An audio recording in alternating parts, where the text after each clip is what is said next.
Everything out. We should be live. There shouldn't be any problems, at least from what I'm seeing here.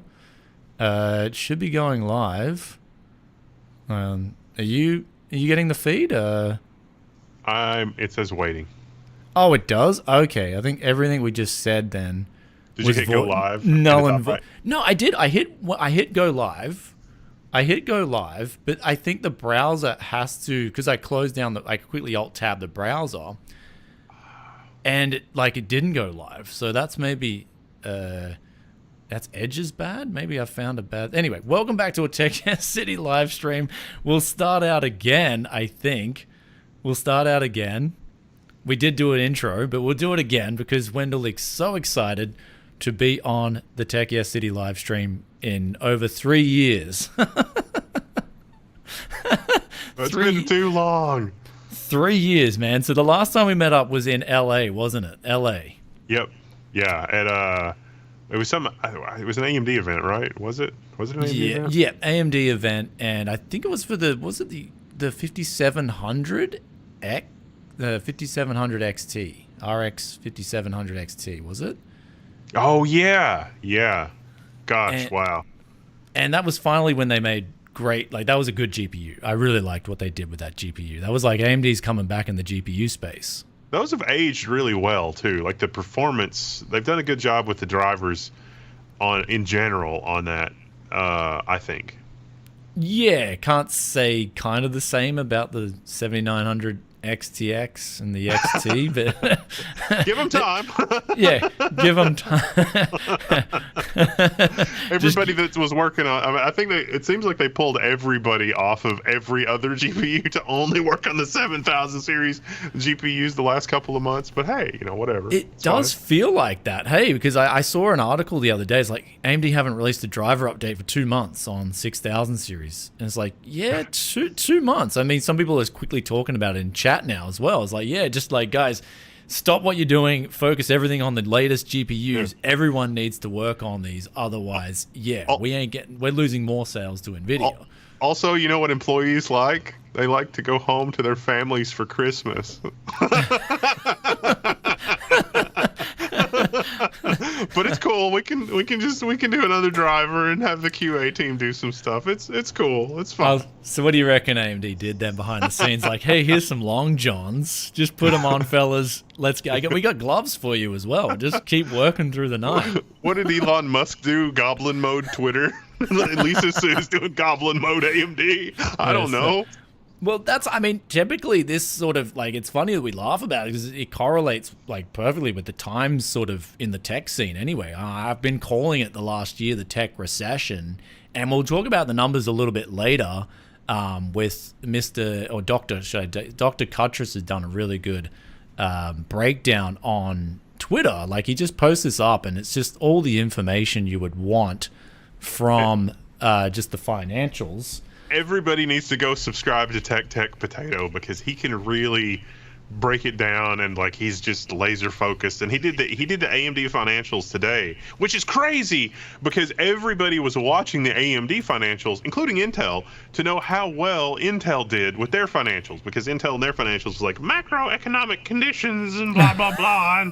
And then AMD's financials, it is AMD's financials are not amazing either. But good Lord, they are killing it in server. Well, they're not amazing, but it's one of those times where we'll compare it to the competitor. They're doing a lot better than Intel. That's when you look at the two juggernauts head to head. And just to break things down on this live stream, see, I'll give a bit of a different perspective. As sort of before we did the live stream, we were sort of chatting, catching up, and it depends on how you want to look at inflation. I'm starting to really look at things typically in the M2 money supply data. I'm just if you correlate, for instance, house prices to M2 money supply, if you correlate average car price, if you correlate a lot of different things to the M2 money supply, you'll notice there's a very strong correlation there. Yeah. So the prices go up, the M2 money supply goes up, the prices of houses go up, for example. And people are well, that's not it seems completely different topic, but people are it seems like house prices become more unaffordable. It's if you break that down, it's actually the gap between the ultra rich and the middle class and the poor is just widened. In other words, they've got more of the pie. So that seems like the house prices are they are more expensive for the middle and lower class then. But M2 money supply has gone up 37% roughly since February 2020. To break this thing down, how bad Intel's doing, this is a different perspective I'll give to this whole data subset here. If we look at Intel's revenue since Q1 2020, it's dropped. I'd say it's around 35% just by looking at that figure. But if you then if you then add in the 37% M2 money supply inflation, this is a company that, if you want to look at it from this perspective, has nearly dropped half its business in total revenue numbers.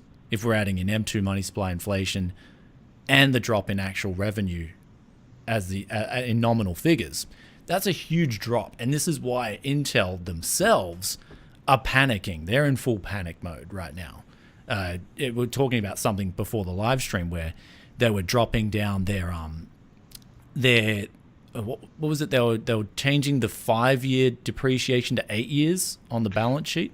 Yeah, on the surface, it doesn't sound like a tremendously terrible thing. They're just saying it's like, well, hey, we have certain equipment we use in CPU lithography, and we're finding that it has an 8-year useful lifetime instead of a 5-year useful lifetime. So we're just going to change the rate at which we depreciate that equipment because we don't think that valueless is valueless at the end of 5 years. Which is, I mean, that's what you're doing when you do depreciation. Is like at the end of 5 years, this equipment is, basically no value. And okay, CPU, it's highly specialized. It takes very special equipment. I could see that they spend hundreds of millions of dollars on equipment that today is worth that, and then tomorrow it's worth half, and then the next day it's worth half again, and at the end of 5 years it's basically worth zero. I could kind of get behind that, but that plus all of the other stuff, it sort of telegraphs, there's some major stuff going on here. Yeah, well, I think there is. Yeah, I think they're sort of starting to realize, hey, we better do a lot of different things on a lot of different fronts. We've got to prop up our balance sheet a little bit so stockholders don't panic as much as they could if things keep getting worse. But at the same time, say, for instance, the interest on the debt, or if the debt, if the cash flow drops more than it's dropped, then things could start getting really ugly. It's a possibility, right? It's a possibility. Things could start even getting more uglier and worse for Intel than they already are. So they've got to be prepared now. I guess they're taking steps to get into defensive mode as a company, and they have to, right? They have to do that. Well, I think that what we see now is sort of just there have been a lot of analysts that have said that Intel was not on a good path for really amazing, super crazy technological development in sort of the pre-Pat Gelsinger era. And I think when Bob Swan took over, I think one of the things that I said on the Level 1 News when he took over is you generally, when an accountant, because he was the CFO, when an accountant takes over, they're going to bean count everything. They're going to look around and they're going to say, we can do this and we can do that and we can do the other thing and make a lot of money. And they made a crazy amount of money. They got stock dividends and all that's really good. Look at Global Foundries. Like there's a lot of comparisons you can make between Intel and Global Foundries. They're completely different. Global Foundries is relatively small, number of employees, R&D, blah, blah, blah. Global Foundries looked and they said, you know what, we can stop at 14 nanometers, 12 nanometers, whatever, and make an insane amount of money without betting the entire company on the next gen 7 nanometer process, which is sort of what drove AMD more toward TSMC for the next generation processes. And that's not a wrong perspective. Global Foundries is still very profitable and making a ton of money, all this other kind of stuff. If you look at Intel and you look at their debt and you look at all of the stuff that they got going on, Intel, they have some loans and the interest rate, has gone up and blah, blah, blah. But for how leveraged most companies are, Intel is still in really good shape financially. But at the same time, in this quarter, we see a lot of other changes under the hood, other than just depreciation. Things like employee benefits package changes, major ones, changes to the way that they do 401k, changes to the way that they do bonuses, 401k matching, changes to the way that they do employee bonuses, changes to the way. These are all an insane number of dramatic changes that are done really quickly, and all of this is necessary to realize Pat Gelsinger's vision of sort of carrying them forward in the technological future. But the changes that necessitate these quick changes were slow over a long period of time with Brian Krasinich. I hope I'm saying his name. Yeah, and then and then Bob Swan, because Bob Swan just sort of kept them treading water. Not that Bob Swan did a bad job or anything. He just did what a CFO knows how to do, which is connect the dots financially. But it doesn't necessarily give you the technical rudder in order to get from A to B. And I think Intel's not in a bad spot cash flow wise, as bad as they could be economically and some of the other stuff. But they do have to, and if they're entering round 2 of Jeopardy, they can't get a lot of wrong answers. In order to make it into Final Jeopardy. If you catch my drift. See, I just thought they became complacent over, like, especially if we look at 2017, 2018, they really just sat back when the stuff they're doing now, I thought they needed to do back years ago and really start to say, hey, easy money might not last forever. If we look at the dramatic changes, right? If we were to plot out some paint shop graph for the viewers and look at the dramatic changes in Intel and then plot that against the Federal Reserve's dramatic change in interest rates, you'd notice they're pretty similar. They're correlated pretty similar. So things are changing very fast in these tech companies, just as fast as the interest rates and the environment of the economy is changing. It's like, well, you kind of have to sort of, maybe someone there might have foreseen that, hey, you can't just sit on this sort of, I guess I'd call it this fat cat attitude. You have to start saying, no, we've got to drive innovation. We've got to drive what, at the end of the day, what the consumer wants. And the consumer wants value for money, whether it's via gains in performance or whether it's via just cheaper prices in general, and or both. So we've got this situation, but let's just take it. We'll look back at this. I mean, we'll quickly look at AMD's numbers, because if we look at the same comparison there, 2020 Q1 revenue, AMD, it's literally gone threefold. So AMD have just exploded in terms of their revenue. I mean, it's plateaued recently, but all things considered, they're looking a lot better than Intel going forward. I like to think of AMD as having as much drive and determination as Jack Nicholson's character in The Shining when he's trying to get through that door with the axe. We're not going to stop, So, no, it's really like, it's impressive to see what AMD's done. And I mean, they're just, now I see them, especially in the data center environment, they're cannibalizing, I think, Intel. A lot from Intel. They're taking away a lot of their market share, even though the whole industry actually isn't growing. I think it was forecasted to grow at a particular level and it came under forecast. So a little bit of, I guess, pain in the data center, but AMD's still doing well there. And so they're sort of taking away. And so Intel's really got to ramp things up. But as you were saying before the live stream, it was Sapphire Rapids is perhaps Intel's sort of comeback and answer. Yeah, so, everybody's kind of hating on Sapphire Rapids, but actually, I kind of like it. I like what Intel's doing with it, and I like the performance, and I like a lot of the stuff. The power usage is a little high. They're pushing that a little bit. I think they had to push that because of the competition. They really don't have anything in Sapphire Rapids right now today that is a good answer to the top of stack from AMD. 96 cores in a socket that's under 400 watts. They're just... AMD's winning in power efficiency and a lot of the other details. And they're just, an aspect of that from AMD is also sort of hat in hand earnestly presenting their product, and they're saying, we think this is really, a good everyman CPU that does everything. Whereas Sapphire Rapids, is the first step with Intel betting the farm on accelerators. And some of the accelerators, are going to be behind a paywall. And like what they did with VRock, I think that's a mistake. I think that more people not having access to the cool stuff in silicon means that people that are enthusiastic about it, or people that care about it, aren't going to use it. I mean, imagine AVX 512. If AVX 512 was really insanely fragmented across the product space, do we think we would see the uptick of it that we've seen? I mean, the fact that AVX 512 isn't present in Alder Lake or Raptor Lake, I think has hurt AVX 512. Meanwhile, AMD's added it to their portfolio, and it's a nice implementation of AVX 512 for all things considered. And And I think that where the market is going to go, but it's like accelerators with software adoption and all of the other stuff. I think that if Intel is struggling on these other things, customers are probably going to be less confident in their ability to execute on both the software and hardware side for those accelerators. Because look, Intel's dropped Optane. And Optane is a world-leading technology for what it does. There is no better technology for latency. But one of the reasons that it wasn't adopted is because a lot of the software was not in place to need it. Like, do you need a server where all 1 or 2 terabytes of memory is entirely persistent? And the answer is no, because persistent memory was too expensive. And the people that really needed it, Oracle, figured out how to do it without doing an entire server in persistent memory. And then we get these weird little servers where there's like one memory slot that's persistent memory, but then we never really figured out the technical details to make the mixed persistent memory and not persistent memory actually work really well. And so there's all these customers at the middle of the market that are like, I don't really necessarily want a top of stack processor. And Intel has something for them.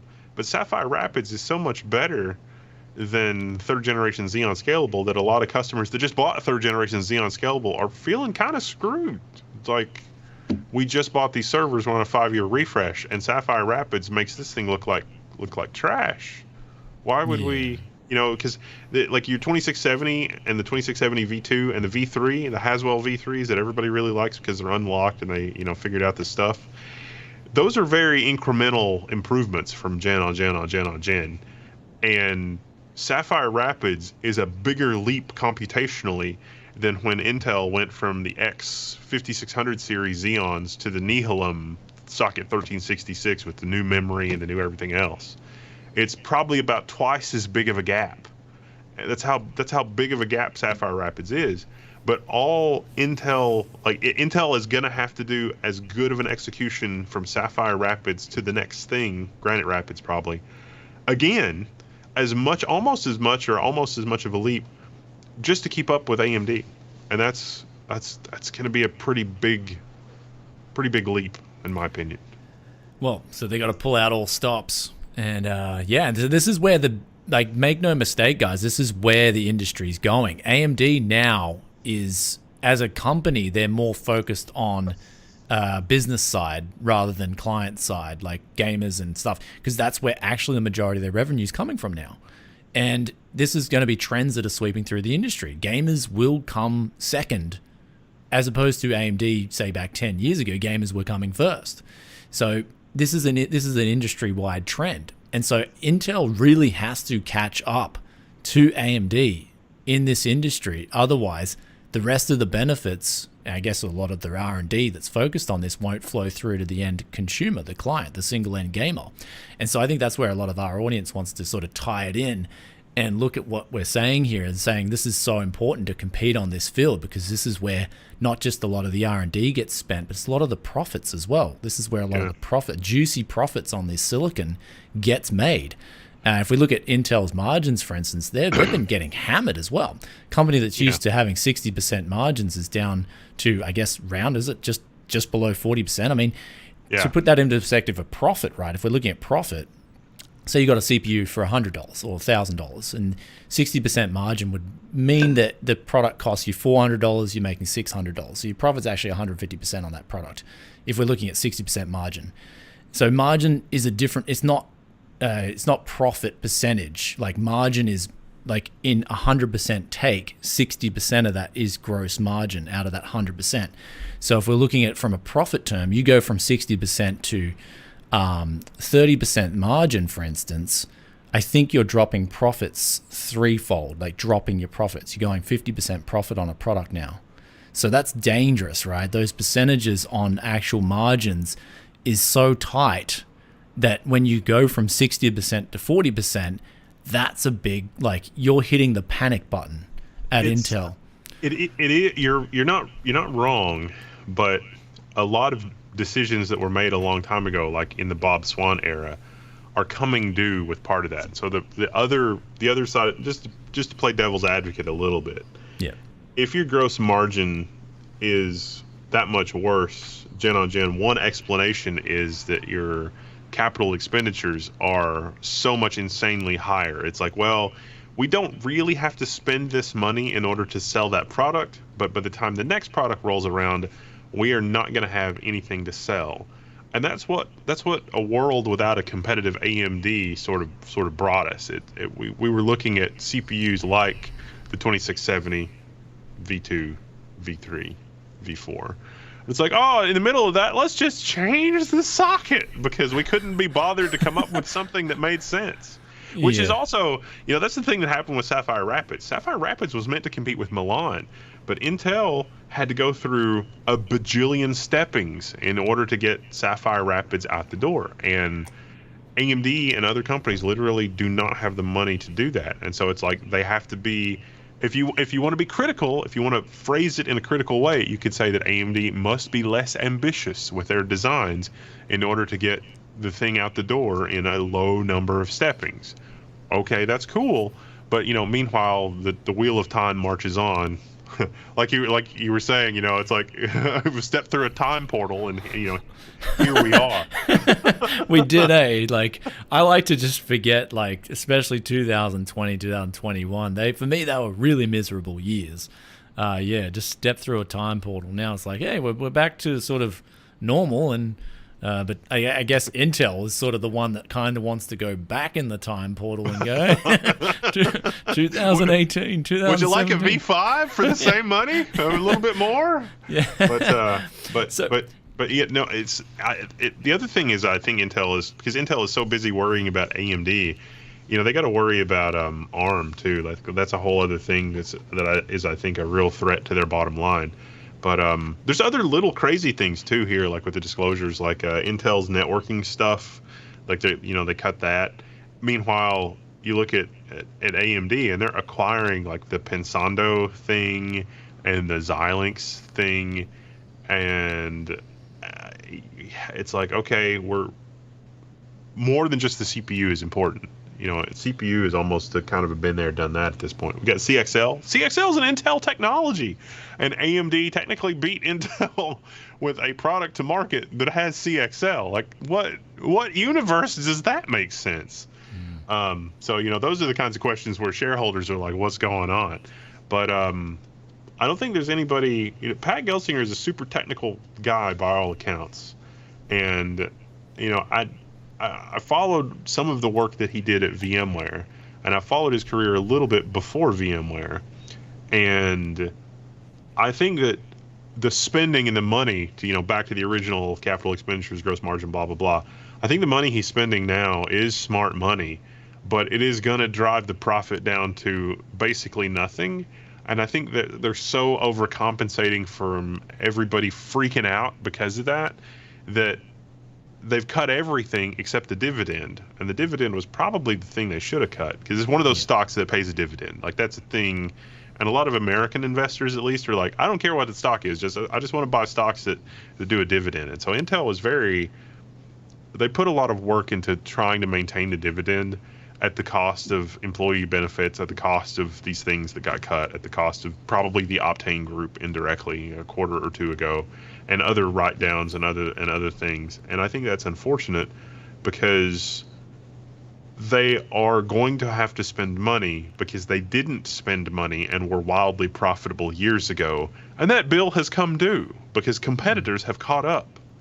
Yeah, well, competitors weren't paying $6 billion a year in dividends. So, I mean, you look at it, well, it's like, it comes back to, Intel sitting there in the boardroom is like, yeah, guys, we cut half our staff, we're dropping this technology, we're dropping this R&D, but we're still paying a dividend. That's like, but at what cost? I mean, investors would freak out at that probably, and that's what they're worried about. Is like a mass investor exodus driving the stock price down. That would also be sort of negative, self-fulfilling headlines. So I get why they did that. Yeah, I mean, at the end of the day, though, they are out of the three companies, and I talked about this in a video a month ago, that Intel's looking at, from a balance sheet perspective, from forward guide, they're looking like they're in the most trouble versus NVIDIA and AMD. So that's all eyes are on Intel, I guess, going forward to see how they cope in this environment. So, and it's one that I personally feel it's it's going to get worse. I feel like we've had like a little bit of a reprieve right now, but those interest rates, I mean, especially in America, you got a 4.5% interest rate from the Fed. That's eating it. There's so much debt in America. There's so much debt in Australia. There's so much debt everywhere, really. We're in a debt-based economy. And I guess the Achilles heel of that is interest rates. So, yeah, seeing what's going forward is not pretty. As long as the Fed isn't sticking to QE and that M2 money supply, the cheat sheet and these Fed assets isn't moving up, at least not exponentially, then yeah, things are going to get tough, and they're going to get tougher. Even though you see people on Twitter like, oh yeah, wow, things are great now. It's like, probably just had a little bit of a reprieve. Then they'll start going back to crap. I mean, people ask me, we're heading to the used market actually, because a lot of this, like, we're going to talk about server CPUs for gamers. A lot of people have been asking me about this. I will be revisiting some of the Xeons in the next month. Also, guys, yes, I am back in Japan. I had to fly back, get my son back into school. And yeah, I'm here now. So I did set up a heap of gaming PCs in Australia that my brother is just sitting on them. They're up for sale, and they just slowly sort of, just your slow slip a PC. And because PCs, you can't sell all your PCs in a week. So it's like you just leave them up there for sale, and some people could just come along and pick them up. And that's what's going on in Australia. Come back here. I've got to, it's been busy. It's been definitely busy the last week. But anyway, back in Japan. But let's talk about this used market with Wendell, who's going to give us a lot of insight on the newer sort of, not newer, they're still used, but the newer sort of models that have come onto the scene with server CPUs. And I mean, I'm all about, like, for me personally, I'm still thinking this is still your best banger buy is your AliExpress E5 2678 V3. Grab a banger X99 with that turbo unlock, grab a cheap CPU cooler, get that cheap RAM, and work it in quad channel, and you are home and hosed. Like, decent value still, whether it's a budget video editing rig or it's a budget gaming CPU.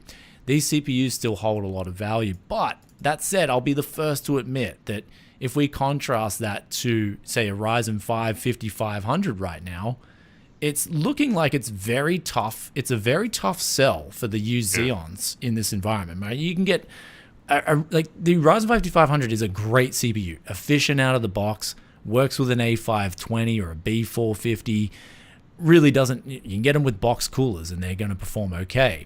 Actually, the box cooler performs a lot better on the 5500 than it does on the 3600, but it's $86 for 6 cores, 12 threads, and it's a really good gaming CPU. And so when this exists, it makes the Xeons, they're a much tougher sell, and they're a much tougher recommendation, because this thing goes up to higher single cores and higher all cores in gaming. So yes, I love the Xeons, but I'm not oblivious to see that a lot of the other stuff has come down in price to the point where it makes it a really tough recommend on the used server stuff for gamers. But what's your takeaway with all that? You can still get a good deal, but you almost need a line on below market price RAM, because there's a lot of home labbers that are kind of competing for some of that older memory for those, and they don't really, care particularly about this, that, or the other. The other thing is that we finally moved so far, with the Alder Lake generation and on the Intel side and Ryzen 5000 and even Ryzen 7000, we've moved so far on the instructions per clock that it actually is a pretty significant difference. It really wasn't a huge difference in instructions per clock on a lot of those Xeons, and you could overclock it with the unlock. It's like overclock Xeon. What? That doesn't make any sense. But you totally could with those V3s, and especially if you got the board that would let you do that. And so that's what drove a lot of the value. But now, because there are people upgrading to like the 5900X with 12 cores, or Ryzen 7000 series, there's a little bit of a flood of those older, like Ryzen 3000 and Ryzen, like the 6 or 8 core Ryzen 5000s from people that are upgrading. And so you can use those on older second used AM4 motherboards. And all of a sudden it's like, well, you could just get a used AM4 kit for the same or less money than these Xeons and not have to struggle with memory necessarily. You may actually have to end up paying slightly more for memory, but the memory's lower latency, the processor's higher clocks. You probably would get better performance out of a game, depending on your GPU. And so it becomes a little bit more of a challenge. Sure, it's still fun for a home lab, but there's other stuff for home labs too, like the W3175, the one we saw at Computex running 5 gigahertz on 28 cores. Yeah, we'll pull this one up. This one up. That regularly goes for well under $1,000 on eBay, and that was like a $4,000 CPU. And again, that's not that's not the budget option, but those 3647 CPUs, I think it's almost a tragedy because Intel didn't release any other CPUs for that, and we got really kick-ass motherboards like the EVGA Dark SR3, and there was just there was nothing. I feel like Intel could have done something with to kind of respond to Threadripper. And Sapphire Rapids, the workstation Sapphire Rapids, are going to be out very soon, and those are going to be better than like what you can get for Threadripper Pro right now. But those aren't the deal.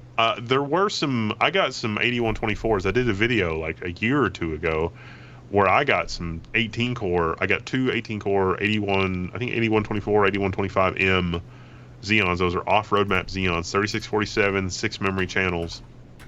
And I think I paid less than $500 each for them. I think by the time the video went up, they were about 500 because people noticed. That's the thing with these Xeons is you can't you got to wait. You got to set up a watch and wait, because when 100 servers are decommissioned, then there's a flood on eBay and the price goes way down. And then once those are all gone, it comes back up and it levels off. So that thing that you get on AliExpress for $54 or whatever might be $30 or $25 when you got one of those floods going on.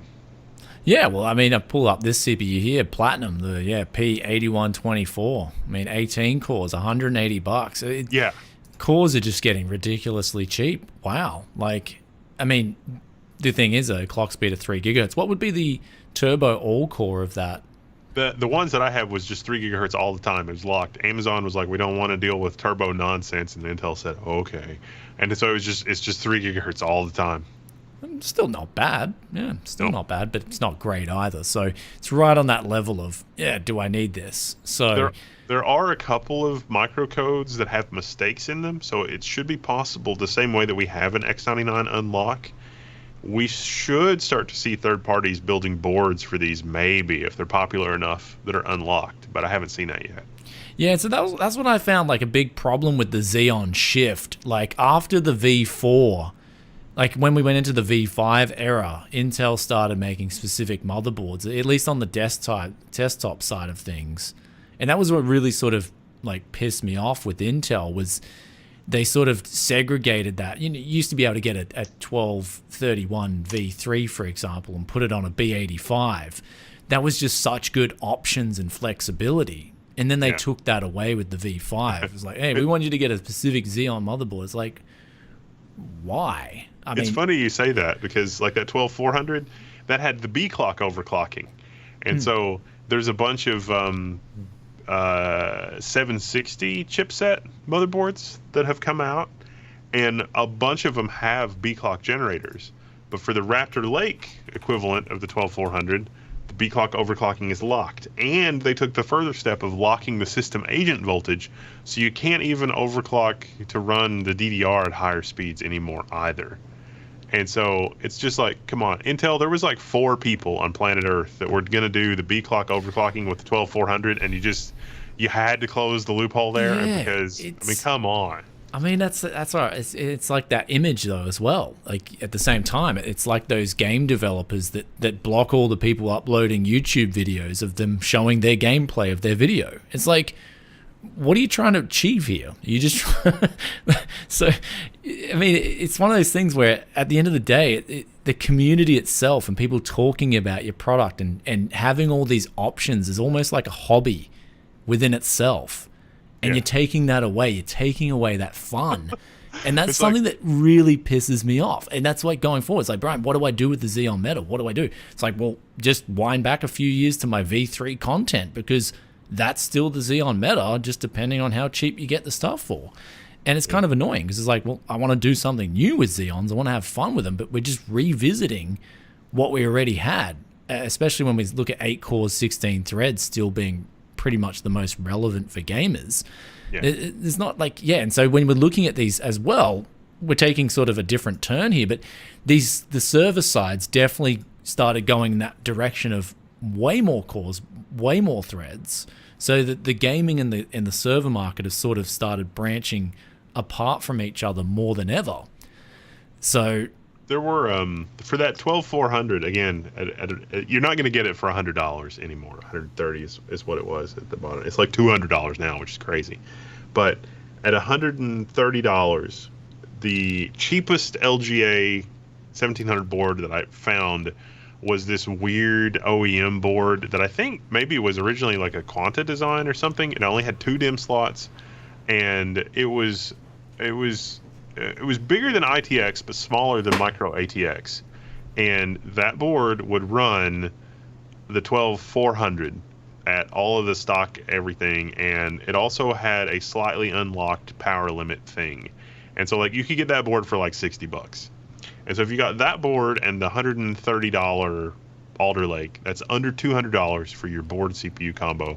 I would pick that over any V3 combo for any sort of gaming use case, except maybe content creation at the high end, with like a priority for content creation with gaming sort of being secondary. I would pick that over pretty much any combo of Xeon V3, just because it would be easier to get running. You wouldn't have any of the quirks of like a dual socket system. Like if you wanted to go for the dual socket system, you still got those pretty cheap.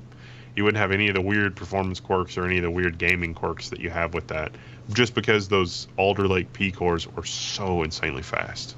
Yeah, they are. That's true. And I was going to pull this up on the live stream as well. Like, you can get off AliExpress a B760 for like $75 shipped. Like, the latest motherboard. So drop your i3 12100 into that, and you've got an extremely relevant gaming combo there. So it's kind of, like, I guess Intel's sort of killing off the Xeon market, and they're killing off a lot of the fun within the community as well.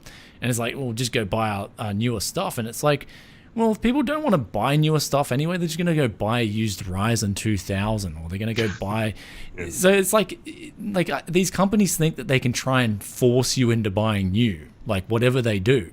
And this will actually sort of segue into a different topic, but we'll look at these sort of this used Xeon as well. We'll look at this used EPYC CPU as well, which if you want more cores and more threads, Wendell before the stream pointed out one that was a 7452, 32 cores, 64 threads.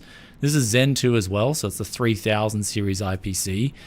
And it's a Dell, but it's $235. I mean, that's insane amount of cores and threads for that money.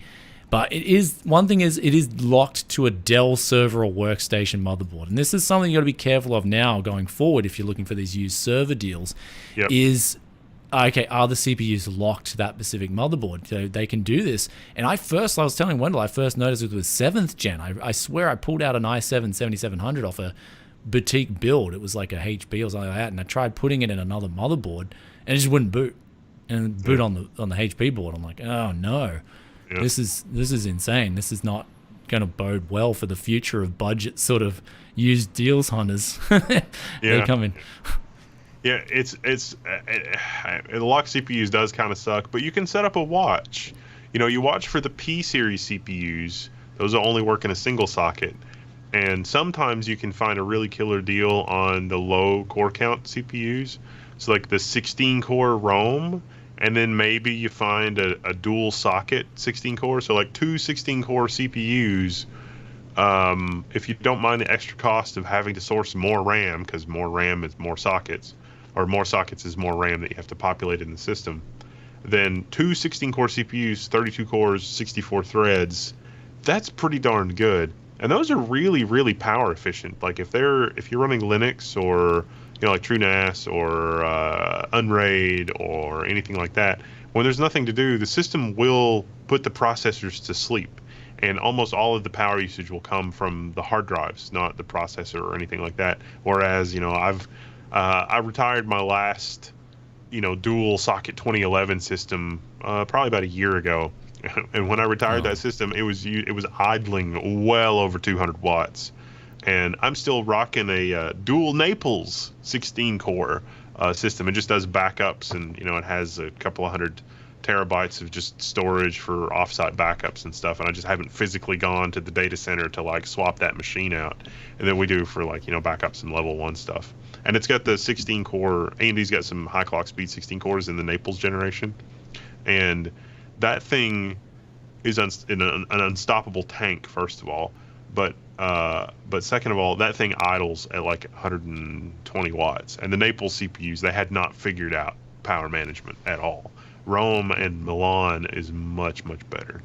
Oh, that's good to hear. So yeah, AMD's definitely making strides on everything. And now power's like, that's another thing that's become really important. And that's power consumption itself. It's becoming a massive thing because price of power is going up worldwide. So yeah.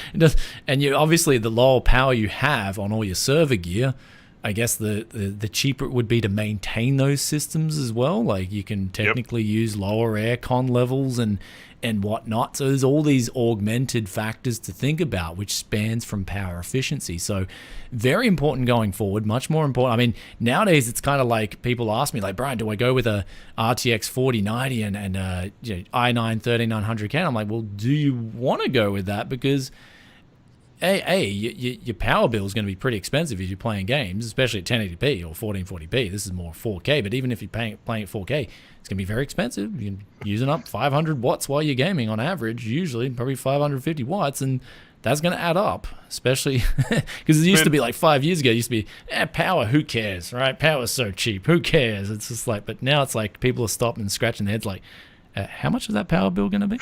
Spend a third of that and then invest the other 2/3 in a high yield interest rate savings account, and then buy the new and buy whatever the next newest thing is that's $100. That's a valid strategy. There's some people I know that buy a really expensive system every 5 years, and then there's some people that buy the cheapest thing they can get basically every year, and there's pros and cons both ways. I don't know for desktop use case like a 13900K.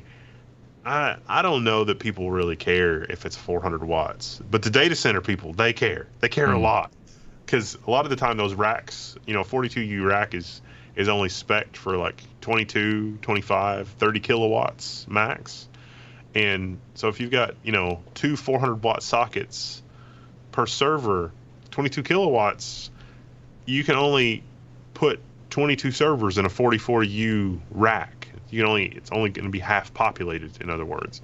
And putting more power in the data center is not an easy task.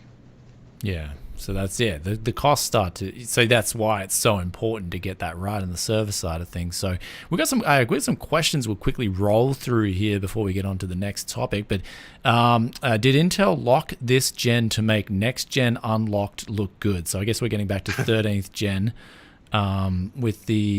Is that with the 13500 and stuff like that? You can't unlock on the B series motherboards. Yeah, they lock the system agent voltage, and it's so stupid. But some of those CPUs, the 13700 chat will jump in here. Off the top of my head, I think it's the 13700. That's Raptor Lake, blah blah blah. That's not new silicon. That's not new stepping. It's not even Raptor Lake. They literally just rebadged the SKU that was one click higher for Alder Lake. And so they're like, this thing that was this on Alder Lake is now this in Raptor Lake generation, or in 13th gen. And it's like, wait, you didn't change the silicon. It's the same as Alder Lake silicon. You just even though rebadged they said they it. did, yeah. Yeah. So I'm sure the chat knows what I'm talking about. Yeah. But the thing I find most disturbing about 13th gen is that they've gone and done these BIOS updates. Have you heard? Like someone's like, I've been confused about it.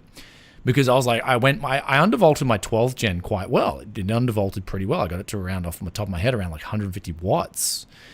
And then I jump on 13th gen and I can't undervolt that well at all. Like, minus dropping a couple of megahertz to try and find an efficiency sort of peak on the megahertz.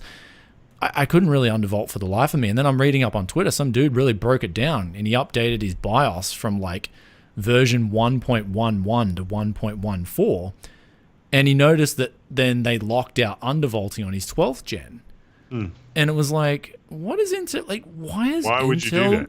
Yeah, just why? Why are you doing this, Intel? Like, do you want to tell me how I should be running my CPU in my work case environment? Like, it's just like, who makes these decisions at these companies? Like, and why are they doing it? Like, is there Is there a system integrator out there undervolting the CPUs with cheaper water coolers or something?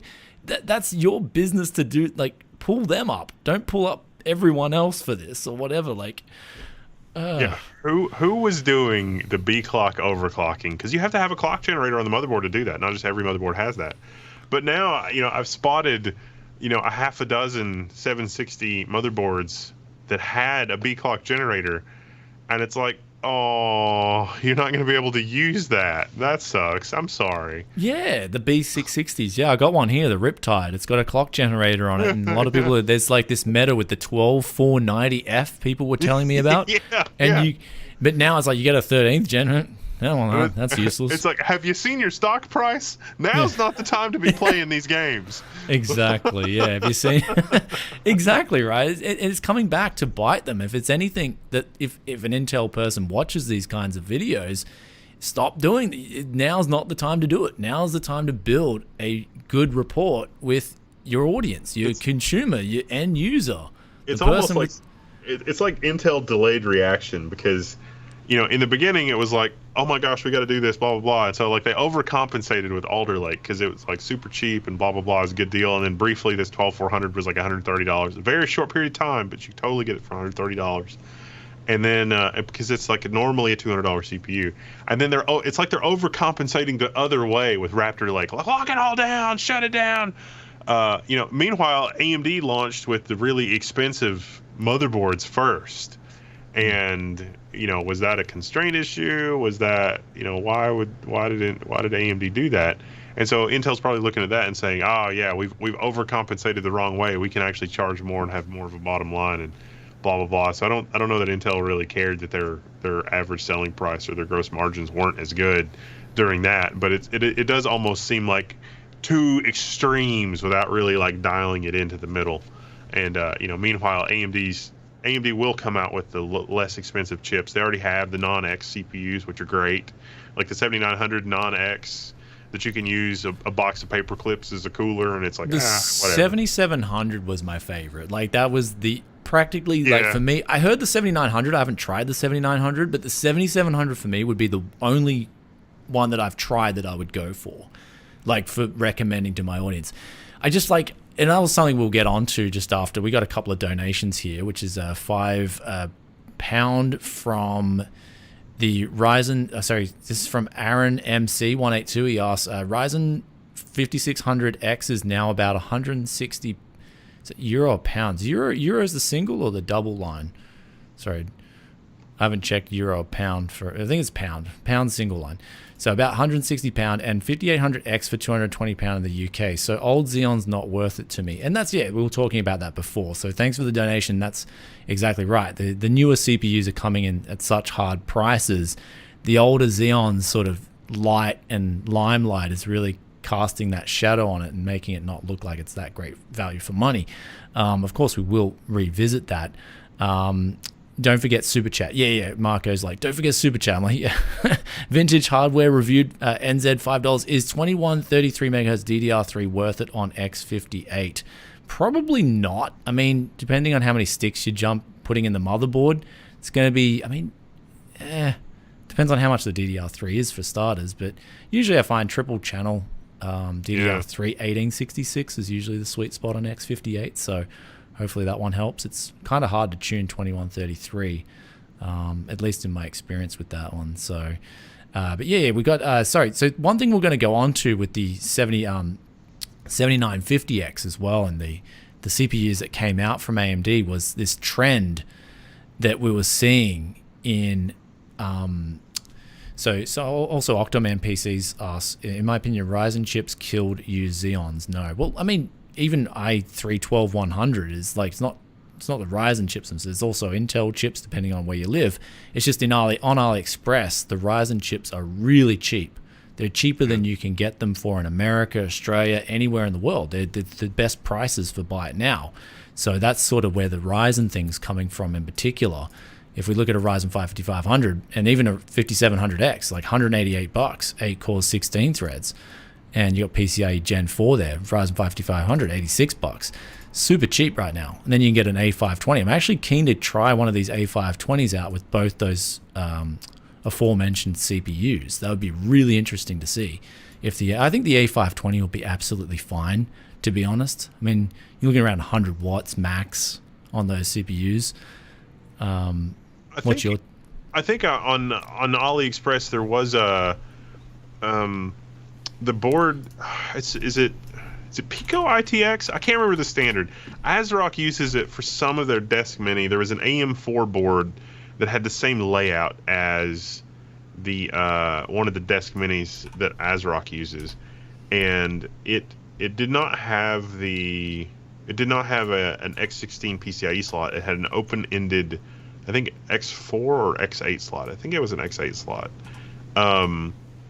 And that board was $35, and I think that was it was one of the A chipsets, so everything was like kind of locked down and cheap and whatever.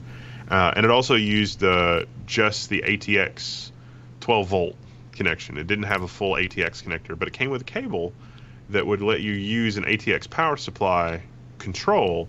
But it just took the ATX power supply cable and made it like 3 wires to plug into the motherboard, and then it took 12 volts for the CPU, and that was like a $35. I think it was like $35, and then plus shipping, AM4 motherboard. And I was like, yeah, I kind of want to try that with the 3000 series CPU that's like super cheap, because that would be the deal. Yeah, there's your Meta right there. But I mean, you look at i3 12100, that's come down to $112 now on AliExpress. So it looks like that's a new wave. So 21 orders, so it's relatively new in terms of its price drop. And you see the other sellers sort of haven't really cracked on yet. They're sort of like $25, $20 more expensive. So you see these, like, as we were just talking about before in the live stream, you see these waves come through. And it's like, don't be sort of like, oh, I need to get an AMD CPU, or I just need to get an Intel CPU. It's like, no, just get whatever the wave is on the market, whatever's coming in with the best value for money. You want to build a new gaming PC, or you want to flip PCs, or whatever you want to do, that's going to be the way to go. And that's just basically, and that's heralding what PC gaming is all about, just where the value's at. So, yeah, right now the Ryzen 5 5500 and the i3 12100 both looking really good. I'd say the Ryzen 5 5500 looking a little bit better in terms of $88. That's absolute bargain. Coupled with an A520, that's just dirt cheap. So really, these prices are extremely hard to beat from the used Xeon side when they're asking $200 for the whole kit. So you're kind of coming in at similar prices here for those Xeons. Plus, with the Xeons, you kind of got to mess around a little bit more. You may have to update the BIOS. You may have to insert that special microcode update to get those turbos to work 100%. So Windows kind of like Update might be convinced that it really needs to update some of your drivers to crappy versions that don't work. So that's another thing too. And so, yeah, you're in a different market in that sort of respect. Also, we'll quickly do a shameless plug of the live stream sponsor. Just put in BFTYC and you'll get the Windows 10 Pro OEM key license for $15, and the link is in the description below. They've also got deals for Office as well if you need Office, or a Windows 11 OEM key. Grab those, use them, and your Windows is activated to that motherboard forever. So never had a problem. Great sponsor, and they keep the channel rolling with the good content, especially the used content. That's one thing that you really don't make much money off doing used content, but when you got good sponsors, they help sort of definitely keep your channel going in the right direction. So big thanks to SCD Keys for sponsoring out the live stream here. So we'll move over now to the 7950X, something that I wanted to know your thoughts and opinions. I wanted to pick your brains about AM5 in particular, because I was really mixed about this. I thought, again, these companies like Intel, AMD, NVIDIA, they're in an environment where they just can't afford to make mistakes. If they make mistakes, the market is going to respond with much harsher criticism, much harsher reactions than we've seen before. I mean, look at the RTX 4080. They thought, okay, this thing's just going to sell like the 4090, and it didn't. Then the 4070 Ti's come out, and they're in this tough spot. NVIDIA's sort of on the gamer side of things, not selling as well as they anticipated. But then we look at AM5, that did really bad. That, in terms of sales, it did really bad. And I guess because they wanted to push people towards X670 motherboards with these really aggressively, and I put the blame a lot of this on two things. They didn't release a cheaper motherboard sooner, but they aggressively tuned those CPUs out of the box way too hard. For me, I was very uncomfortable with having the 7950X boosting up to 230 watts, 95 degrees on literally the best all-in-one you could get out at the time, right? I had a 420 all-in-one cooling this thing. And then I tuned it. I spent about 10 minutes and I noticed I could drop the power consumption down considerably with a very minimal drop in performance. And I was like, why is AMD not tuning these CPUs this way out of the box? Why are they going with this, I just want to top the benchmark attitude at all costs and throw away power consumption efficiency? And in certain ways, I would argue longevity of the product as well, because lately there's been this thing where Ryzen 3000 series chips are popping up, and they're popping up quite in, like, I'd say unusually high numbers from what I'm just seeing and hearing on these 3600s in particular. And I put it down to too aggressive voltage settings coupled in with too higher heat that they're running, especially with a Wraith Stealth. Say, for instance, in a cheap case that's not cooled that well. So you get your CPU going up to 90 degrees while you're gaming with high voltages. That's just a recipe for a dead CPU. So I kind of wanted to, I felt like they needed to get back to the Ryzen 7 7700 formula, where it's just tuned right. Out of the box, it's tuned great. If you're an enthusiast, you know what you're doing. You can go out and get the more expensive cooler. You can go clock that thing higher if you want to, get the more expensive motherboard. But I want to see a return to the Ryzen 7 7700 across the board in terms of, I mean, I just want to know your thoughts on that too. Like, well, I haven't noticed anything about higher CPU failures. I need to look into that because that sounds interesting. It's more on the gaming side. It's more on what I'm seeing is on the gaming side. And I thought I came into a chip off the used market that I thought was going to be dead within a few months at its current trajectory. So I sort of chalk up what happened with the AM5 launch as AMD looking around and saying, well, we've got a lot of AM4 CPUs. We don't have to price AM5 really insanely aggressively because Ryzen 3000 and 5000 pretty good. And the 1500X3D is still unmatched and will be unmatched for at least a few months relative to the AM5 launch. And so I think AMD was looking at the AM5 launch and said enthusiasts are going to be early adopters for this, because when we launch a product and when it actually hits peak volume is X number of months later. So I kind of get why they did that. It makes sense from a business perspective and a shareholder perspective, but as an enthusiast, yes, it would have been nice if they had launched with the non-X versions of the CPUs and also less expensive motherboards. And even with the non-X CPUs launching, we still haven't seen really inexpensive motherboards, what I would call like OEM class motherboards. I don't think we've really seen that for AM5. If you could get a 7700, what if you could get an $85 like PCIe 4 only, really cut down, maybe even only 2 DIMM slots? If you could get an AM5 motherboard like that for like $85 to go with a 7700 that you get on like fire sale, that also, I think, blows a hole in the water for a lot of the other system configurations that you might build for gamer and enthusiast scenarios. Even though it's like I'm getting the CPU, but I'm getting this really limited motherboard that's basically not going to let me do anything. But the single core performance again, and 8 real like full fat cores, and the fact that you don't really need a lot for cooling for that 7700, I mean that's important to a lot of gamers.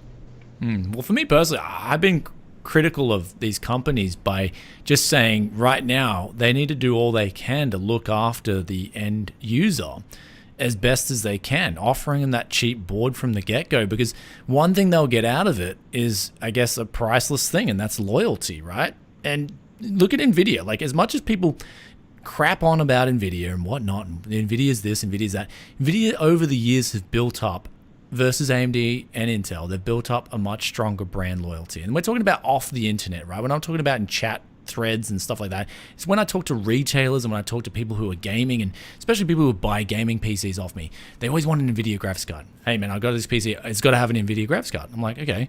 They don't mind if it's a Ryzen CPU or an Intel 12th or 13th gen. They don't mind. But see, NVIDIA's built up that brand loyalty. And I mean, pricing aside, like I've had some issues with a lot of their pricing, especially recently. But that aside, they have delivered consistently in terms of solid, consistent products that do the job well.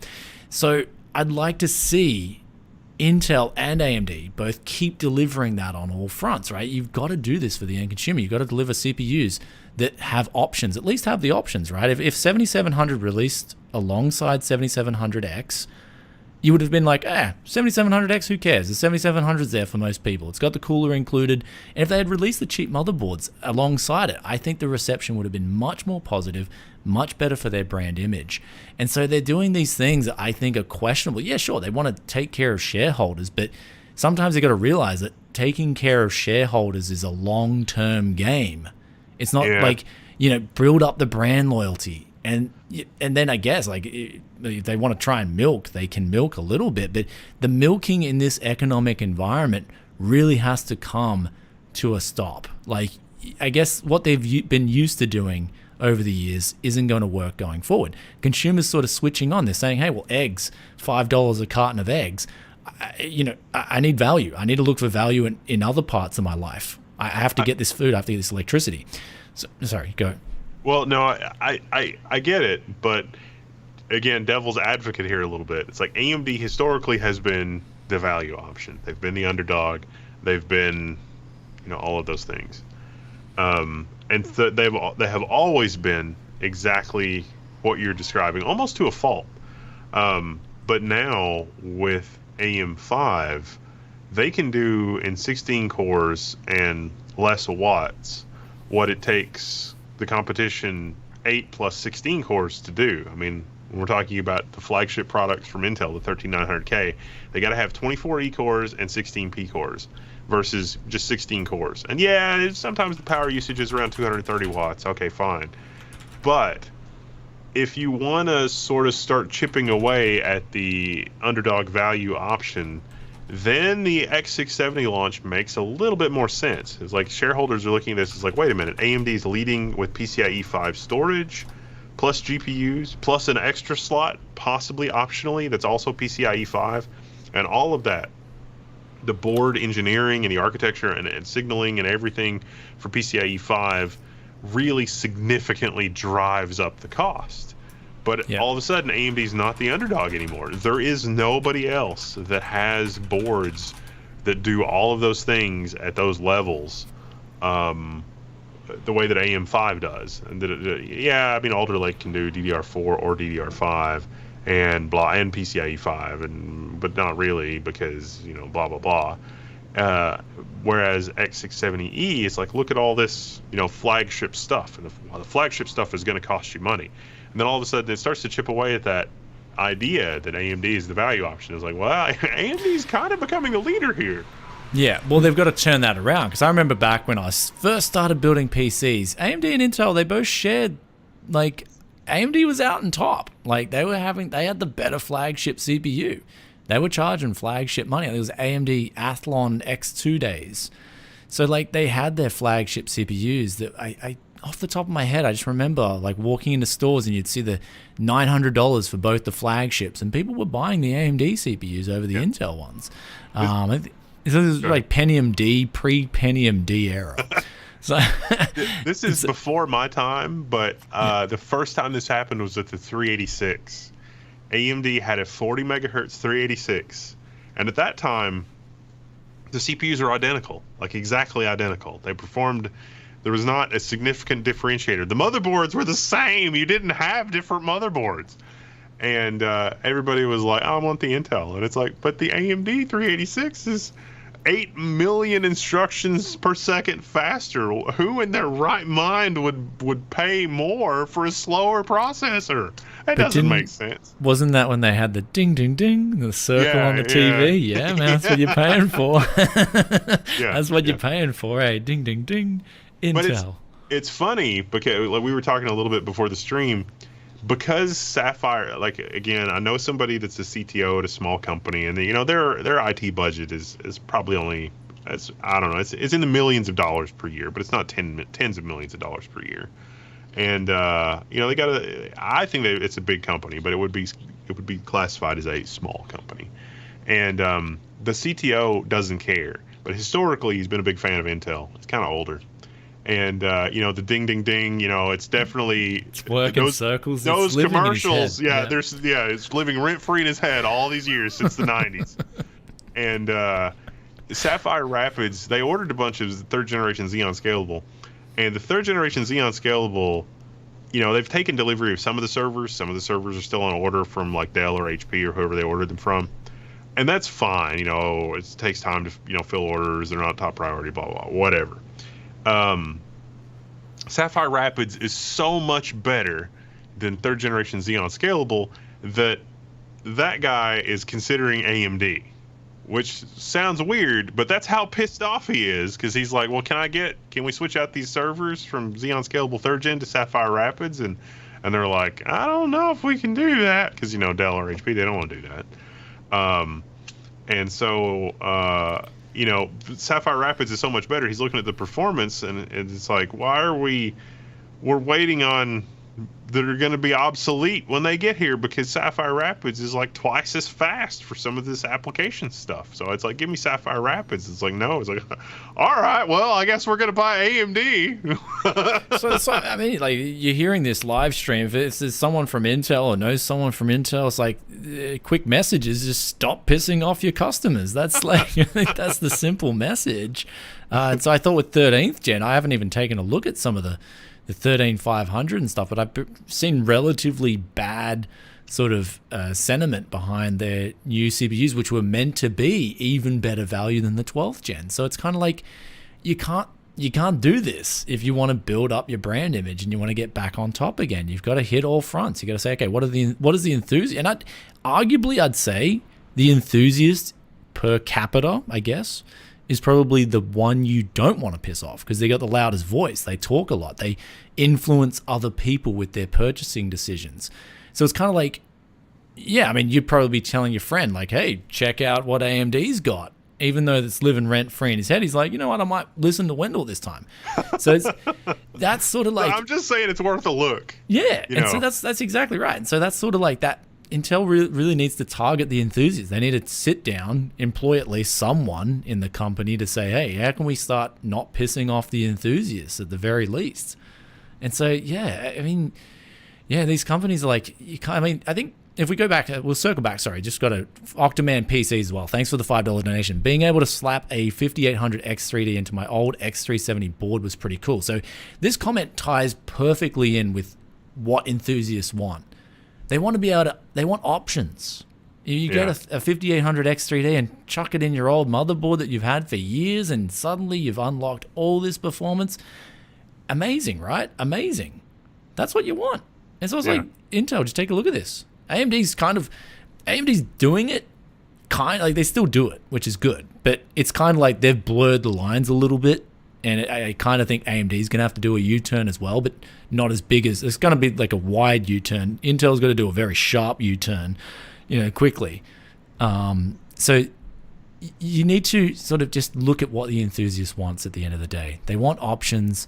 And if they're a real sort of budget-orientated person, they want to be able to pick and choose the best things that just work for what they need to do, whether it's gaming or whether it's a little small home server. Give those people those options, and your company is going to start having a lot better feedback from the community. So, yeah, I mean, it's crazy when you look at it and you say, it's like, well, this 12400 I keep talking about, it's like, well, that was the value option. Like, that was, and yeah, it's newer, but it's because the single core performance is so nuts. And that, like, these V3 Xeons that we keep going back to and blah, blah, blah, those were some of the first CPUs for a new socket, and the V3 fixed the problems with the 2011 socket, which was an upgrade for the 1366 socket, and that was an enormous, like, the move to the 1366 socket was an enormous move, and we've got a bigger move now from third generation Xeon Scalable to Sapphire Rapids, and like that in those days, there were a lot of people that had they were really excited to move to 1366 based servers because of all the new stuff that they offered. Even just virtualization, like a lot of new interesting stuff was unlocked in Nehalem processors as far as virtualization goes. Because remember, like the 55 series, the X55 Xeons had some virtualization bugs, and then the 56 kind of fixed the bugs, but then Intel still didn't get some things right in the stepping, and so by the time 1366 Xeon launched, it's like boom, we got all the virtualization extensions going. That's kind of happening right now with Sapphire Rapids. Is like Intel can't figure out which end is up with their accelerators, and it's like, we want everybody to have accelerators. OpenVINO runs so fast it'll melt your face, and that's true on Sapphire Rapids. But some of the other accelerators are kind of locked behind a paywall, or kind of some stuff like that. There's a lot of fear and uncertainty, I think, among Intel customers in terms of accelerator adoption, because the messaging is so muddy there for some of the accelerators, and some of the stuff looks really good. But like AMX is like, oh, AMX is going to be really good. It's the next big thing. And AMX, if you can compile stuff to do it, it's legit good. But I really wonder, if in 5 or 8 years, if we're going to be even talking about this kind of stuff, because ARM silently takes over. Like Intel's fixation with like how good AMD is doing. Meanwhile, Graviton, which is Amazon's ARM thing, is really good. And the more servers that Amazon deploys using Graviton V, whatever version they're working on, that's less x86 in the market. The more Apple nonsense is going on, the less x86 there is in the market. And that is an existential threat to Intel, and for complicated reasons, much less of an existential threat to AMD than it is to Intel. That's true, yeah. So, especially when AMD doesn't have their own fabs. Yeah. So that's, right in a nutshell. You're the kitchen or whatever, like Jensen says, you're the kitchen, you can quickly change the ingredients. Well, not quickly, but I mean, you're in a much less susceptible space than Intel is right now. So interesting, yeah. Very shareholders, good. Shareholders would say that's another reason to spin off the fabs and make them completely separate, because then Intel doesn't care if they're making RISC-V, or if they don't care if they're making ARM. They don't care if they're doing anything. So, all right, we'll move over now, guys. We'll move over to free chat. Ask Wendell and myself if you've got some glaring questions, that you've just been dying to ask these questions. Jump in and ask away. And Wendell's definitely excited, as I am, to come on the show. It's awesome catching up with him. It's been so long. And hopefully we'll see in Taiwan. We'll be meeting in Taiwan later this year for Computex. That's a real... Yeah, that'll be fun. Oh, man, I miss that event more than any other event in the tech space. There's so much cool stuff. Oh, it's just it's like a nerd, geek, tech enthusiast, whatever. Even if you're a casual, you're going to love Computex. There's just so much cool stuff to do, so much cool stuff on the... All the real announcements used to get announced at Computex. It was huge, and it still is. I just want to I can't wait to go back. Like the Computex where we all got the Xeon 3175X snow job. Yeah, the snow job, man. Intel, I see you. How fun was it watching the snow job in action? Like, they got the water cooler behind the sheets, and someone leaked the photo of, hey, this is what they really got going on here, guys. Make no mistake about it. They're desperate to compete. Oh man, good times. So we also got a $5 Aussie donation from Tech Vape Gamer, and they ask, what are your thoughts on the Ryzen 7 3700X before and... I closed my chat window just a sec. 8-core and overclocking. So, yeah, I mean, I like the CPU. I like especially if you can get it used for a cheap price, it's really nice. It's a really good CPU. That's my opinion on the 3700X. But I'm not into overclocking nowadays. Overclocking is something like, I think Frame Chasers covers overclocking pretty well. He's one of those guys who's always on that. If you want mass OC, for me, it's just not worth it, especially since I use Mini ITX above all else. I'm a Mini ITX user now, because if I'm traveling back to Australia or whatever, I'm traveling to, even if I go to Taiwan later this year, I'll just bring my whole PC with me, my little Mini ITX, bang. And I don't have to install any new software. Everything's ready to go. So familiar with it. But the cost of having that Mini ITX is that I cannot overclock. It's too small. It's too small of a thing to overclock. So it's actually a big pain for me to do that. So for me, overclocking is out of the question. Undervolting is where it's at, and that's for me going forward. As long as these companies keep releasing 13900Ks and even the KS and the 7950Xs, I'm going to be still sticking to undervolting. Sorry. So what's your opinion on 3700X? So, I mean, if you can get it for a deal, yeah, you can find somebody that's upgrading and blah blah blah. I'm working on a video right now. Hopefully it'll be out soon. That is like, what if you were a day one adopter and you splurged and you got an 1800X and an AM4 370 AM4 motherboard versus the Intel equivalent? It would have been a 7700. Both of those with the 1080 Ti, so those would have been top of the line systems. And the AM4 system has aged surprisingly well versus the Intel 7700K. And so it's like, okay, do you want to upgrade the AM4 to a 5800X 3D? That just barely became a possibility. You know, they weren't going to support 5000 series on X370, and then AMD kind of waffled a little bit on that. And so it's like, oh, you put the 5800X 3D in there. It's like now all of a sudden this is a gaming monster powerhouse, even though the motherboard is a little sketchy, and you have no option for the Intel side except to replace the motherboard and CPU. But then what if you sold the 5800X 3D system that you upgraded and you were an early adopter again for AM5? It's magic. Yeah, so you know, there's a lot of that going on, and so it is possible. There's this wonderful potpourri of used computer stuff because AM4 kind of has enabled that with this weird, you know, configuration thing across a whole bunch of generations of CPUs. It's easy to get the short end of the stick for that, though, because it's like, oh, this X370 motherboard supports 5000 series CPUs, and it's like, yeah, but it was one of the ones that was a little sketchy. So like, some of the USB ports might not work exactly right. So you really gotta read to the nth degree on that, and you don't generally have that problem on Intel. Although, like, if you got a used X or Z170 motherboard, man, the USB on that was a mess. And those launch day X299 motherboards, oh, the USB on those is a mess too. Yep, I agree, man. X299 had some problems with USB ports. X370 did have its own problems too. Yeah.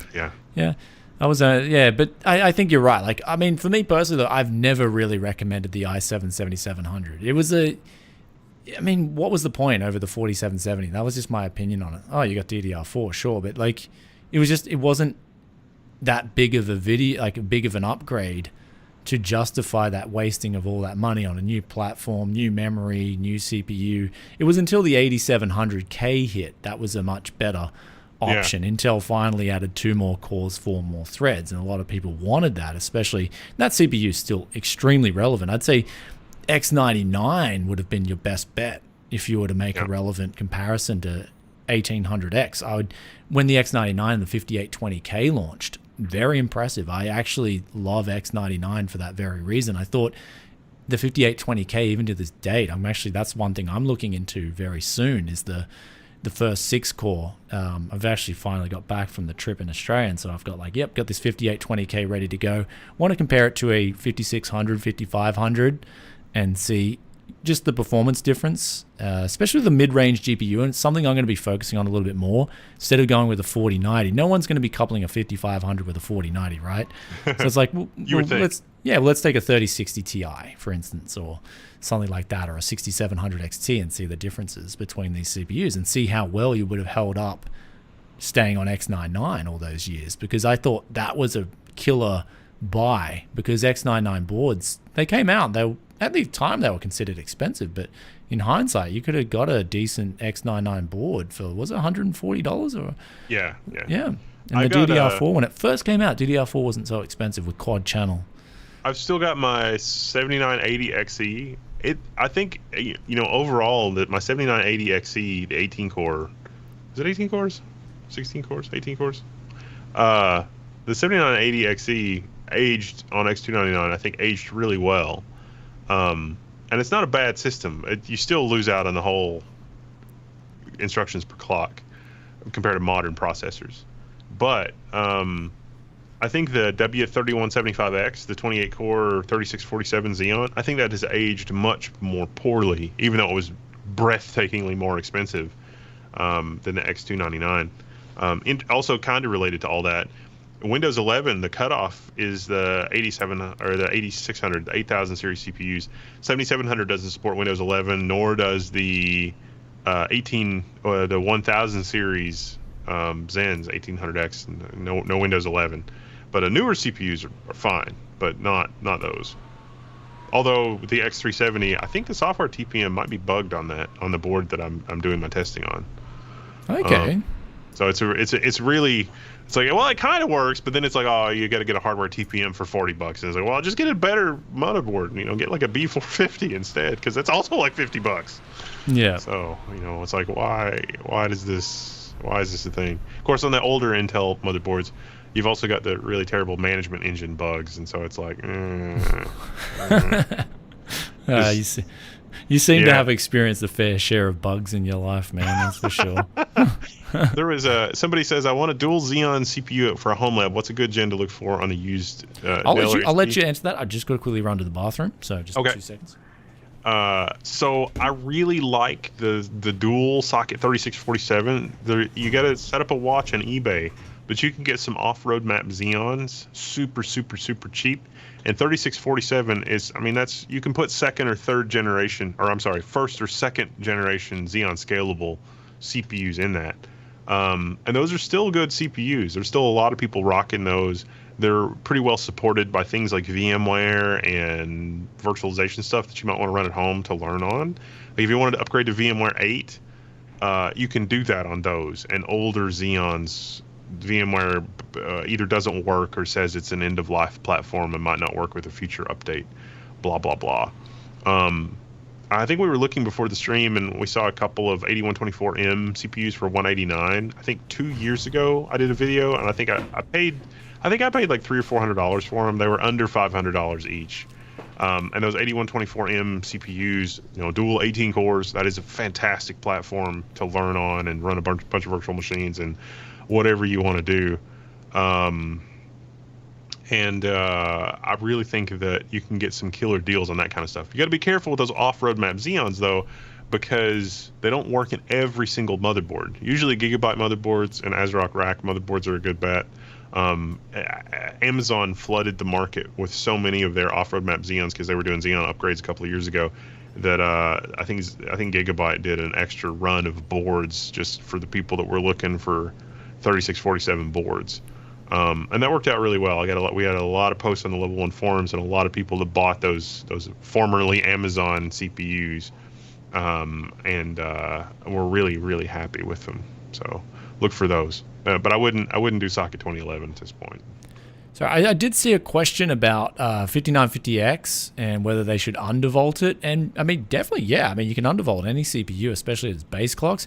But the 5950X in general is pretty impressive out of the box. Like, it's not it's a different CPU to the 7950X, and that 7950X was just too aggressive out of the box. So I wouldn't worry all that much about the 5950X if you got good cooling and a good motherboard. But yeah, you can definitely undervolt it and get some extra mileage, save some power, and even get it running at the same speeds and whatever. So Nathan Rojaz, he donates $5. Do you think Intel's hardware as a service model will work? Will they just end up as e-waste in the second-hand market? Yeah, I think it all ends up at e-waste in the second-hand market. That's my. Do you remember the? Do you remember it was the Pentium that had, what was it? It was 2 cores you could unlock. You remember that? Yeah. That didn't end well. For me, I think a lot of people, as much as people talk about upgrading on the internet, I think maybe a lot of consumers are like me, because I'm selling PCs quite a lot, right? A lot of people are just one and done. What's the system? What's the price? I'm going to use it 2 years later or 3 years later when I need an upgrade or when I want to reevaluate what I got. I'll just see what else is available. And then if I can upgrade what I've got, sure. But I think, yeah, I don't know I'd love to do a survey and find out the percentage of just everyone in general. So maybe I go to a computer store and just say, hey guys, I'm just going to use your computer store for a day, do a survey, and find out how many people would like think about upgrading as a top priority or just think about the best value when they're buying a new system.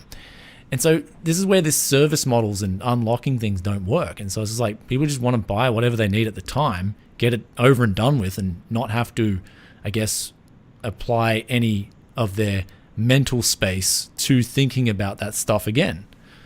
It's really, it's a little bit devil's advocate, but I do see, like, here is the executive meeting that led to that. And I guarantee you it went something like this. There were a bunch of execs sitting around a boardroom table, and they were looking at Amazon, and it was like Amazon was going to give Intel, did give Intel an insane amount of money to take Amazon's existing socket 3647 systems running first-gen Xeon Scalable and take them from 18 cores a socket, because I think Intel,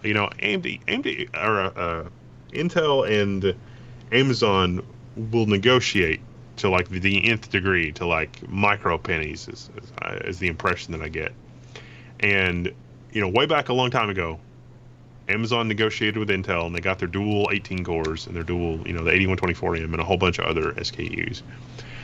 And Intel agreed to give them 28 cores. They could take them up to 28 cores, another off-road map SKU, blah, blah, blah. And it was super cheap. It was really inexpensive compared to just, if you wanted to buy a 28. But for Amazon, it was also really cheap. They didn't have to do anything. They just had to get a wire monkey, basically, to go in and swap those CPUs. And then all of a sudden, we get the flood of the thing. It's just absolutely bananas, because Amazon did it, but then there's this insane labor of wire monkeys, doing the thing. And the cost for the wire monkeys doing the thing was very inconsequential compared to the cost of CPUs. But Intel was looking at that, and they were saying, why do we even have to make CPUs? Our yields are so high, and blah, blah, blah. If we had a way to software unlock those 18 cores to 28 cores, this would have been 100% profit. And that's really, when we're talking about some of the layouts for CPUs and tiles and stuff, that's really what we're talking about. And if you look at like the 4 tiles in Sapphire Rapids, you can see that they kind of want to go in that direction. It's like, what if we could do a software unlock for these CPUs? And Intel's got it so locked down with their microcode and everything else, and the digital signing and that kind of thing. It's pretty hardened, so they're probably not going to accidentally create unlockable CPUs. And like the B clock overclocking, that's trivial in comparison to being able to lock an extra 10 or 20 cores. And there's going to be a lot of incentive for people to like figure that out.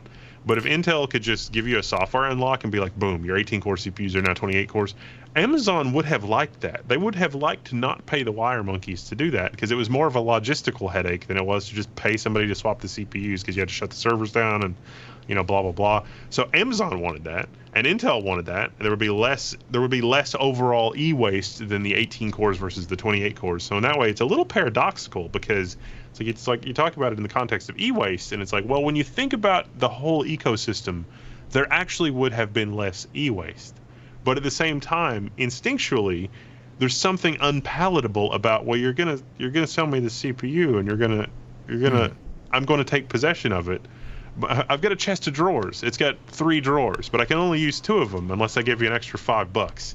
It's just something instinctually, like something real low level in the lizard brain part of ourselves is like, ugh. But I have a chest of drawers in my house taking up space, and you're not going to let me use the drawer that's already there? I paid $10. Yeah. What sense does that make? Yeah. But the Amazons of the world probably would like that. Yeah. But then you've got but by the time they say, for instance, even want to pay for that upgrade, what else is out too? So. Yeah. Well, in Amazon's case, they were looking at replacing those Intel systems with AMD systems, and the cost per unit system was magically just enough that they were like, well, we could just keep those Xeons around a little longer, because, oh boy, that's not really very expensive at all to get those new CPUs. Yeah, so we'll probably have to, there's heaps of questions coming in, so we'll probably have to stop answering questions at a certain point, like from what the backlog we've already got. Someone asked, am I back in Australia? I'm back in Japan. Yeah, I'm back in Japan from Australia. I'm going to be living between both countries, trying to make it work. Yeah, that's my roadmap. Like, live day by day, whatever works. So, also, you got a question about the best AM5 motherboard with IOMMU mapping.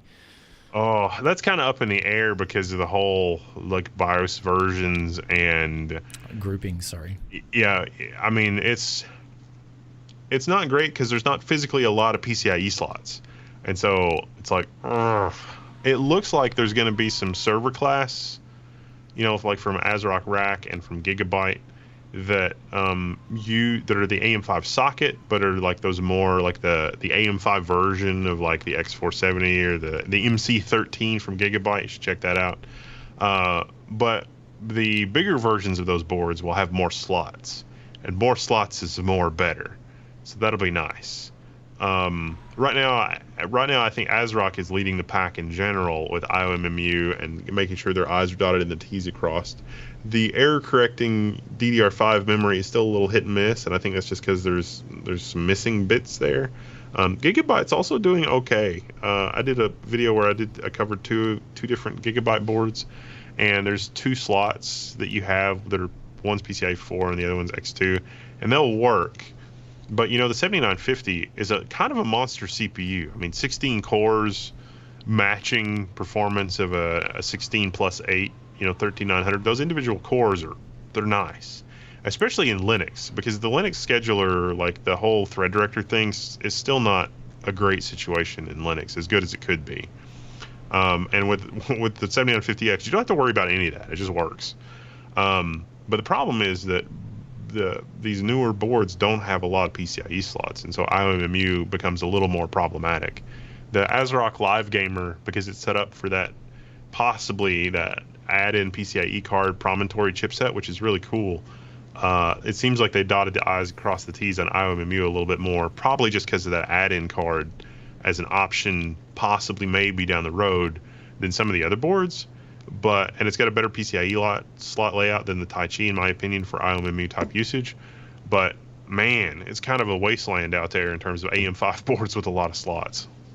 Okay, that's there's actually a lot of server questions. I think people are like dying to ask you these questions for a while. We got $5 donation from the truly insane one. He says, would I lose any functionality or stability putting Truenas inside of a Proxmox virtual machine, or should I run it natively? You can do that, but if you do that, make sure you pass through the entire disks, or pass through the entire controller for the disks to the VM, so that the Truenas can see the physical hardware that it's running on and do the smart stuff. Otherwise, you lose out on too much. But if your ZFS pool is operating directly on the raw hardware, it's fine. Although it's a little more, don't post in the Proxmox forums or the Truenas forums. You'll probably have to post in the level 1 forums because you'll be shunned in either one of those communities. There you go. So someone asked, good second-hand alternatives for 12600K, dual Xeons or something. I mean, depending if you're gaming, we were just talking about this the whole live stream, depending on whether you're gaming. Personally, some of the deals that I've been really getting and I've been loving right now is just whole used X99 kits locally. So someone will sell off their 5930K or their 5960X and 16 or 32 gigs RAM and the whole motherboard. And in USD terms, they'd be selling the whole thing for $150. It's like, wow. It's hard to beat that kind of a deal for anything except like the highest performance gaming. But if you got a middle of the road GPU, who cares? Yeah, so that'd be my recommendation. Check out used X99 locally. Check out also 10 series as well. There's a lot of people jumping from 10 series to 12th and 13th gen, and they're just letting the whole combo go. They're like, well, I want that latest DDR5 memory too. Yeah, might as well get that. Let everything go cheap, and you can Government get a bargain. Surplus. Yep, so that's, it's like crypto money or whatever they made. They're like, yeah, it's time to game, so they just let it go for dirt cheap. So take your city thoughts on those i7-11800H integrated motherboards on AliExpress. Wow, I've actually got to check that out. I've actually got some AliExpress bangers coming because I love shopping on AliExpress, man. Did you check out the RX 6600M? Yeah, on a PCIe card. Yeah, it's just literally the same GPU. Like, I couldn't discern any difference.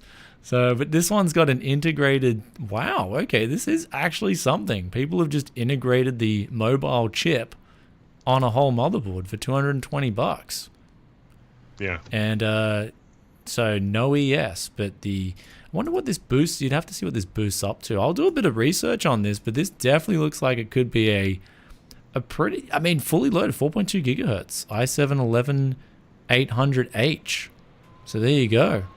Yeah, that could be a little budget for people who want to get on Intel. I also got the Minis Forum HX99G. I'm testing, which is not, it's not budget and it's not Intel. It's neither one of those things. But oh boy, it's fast.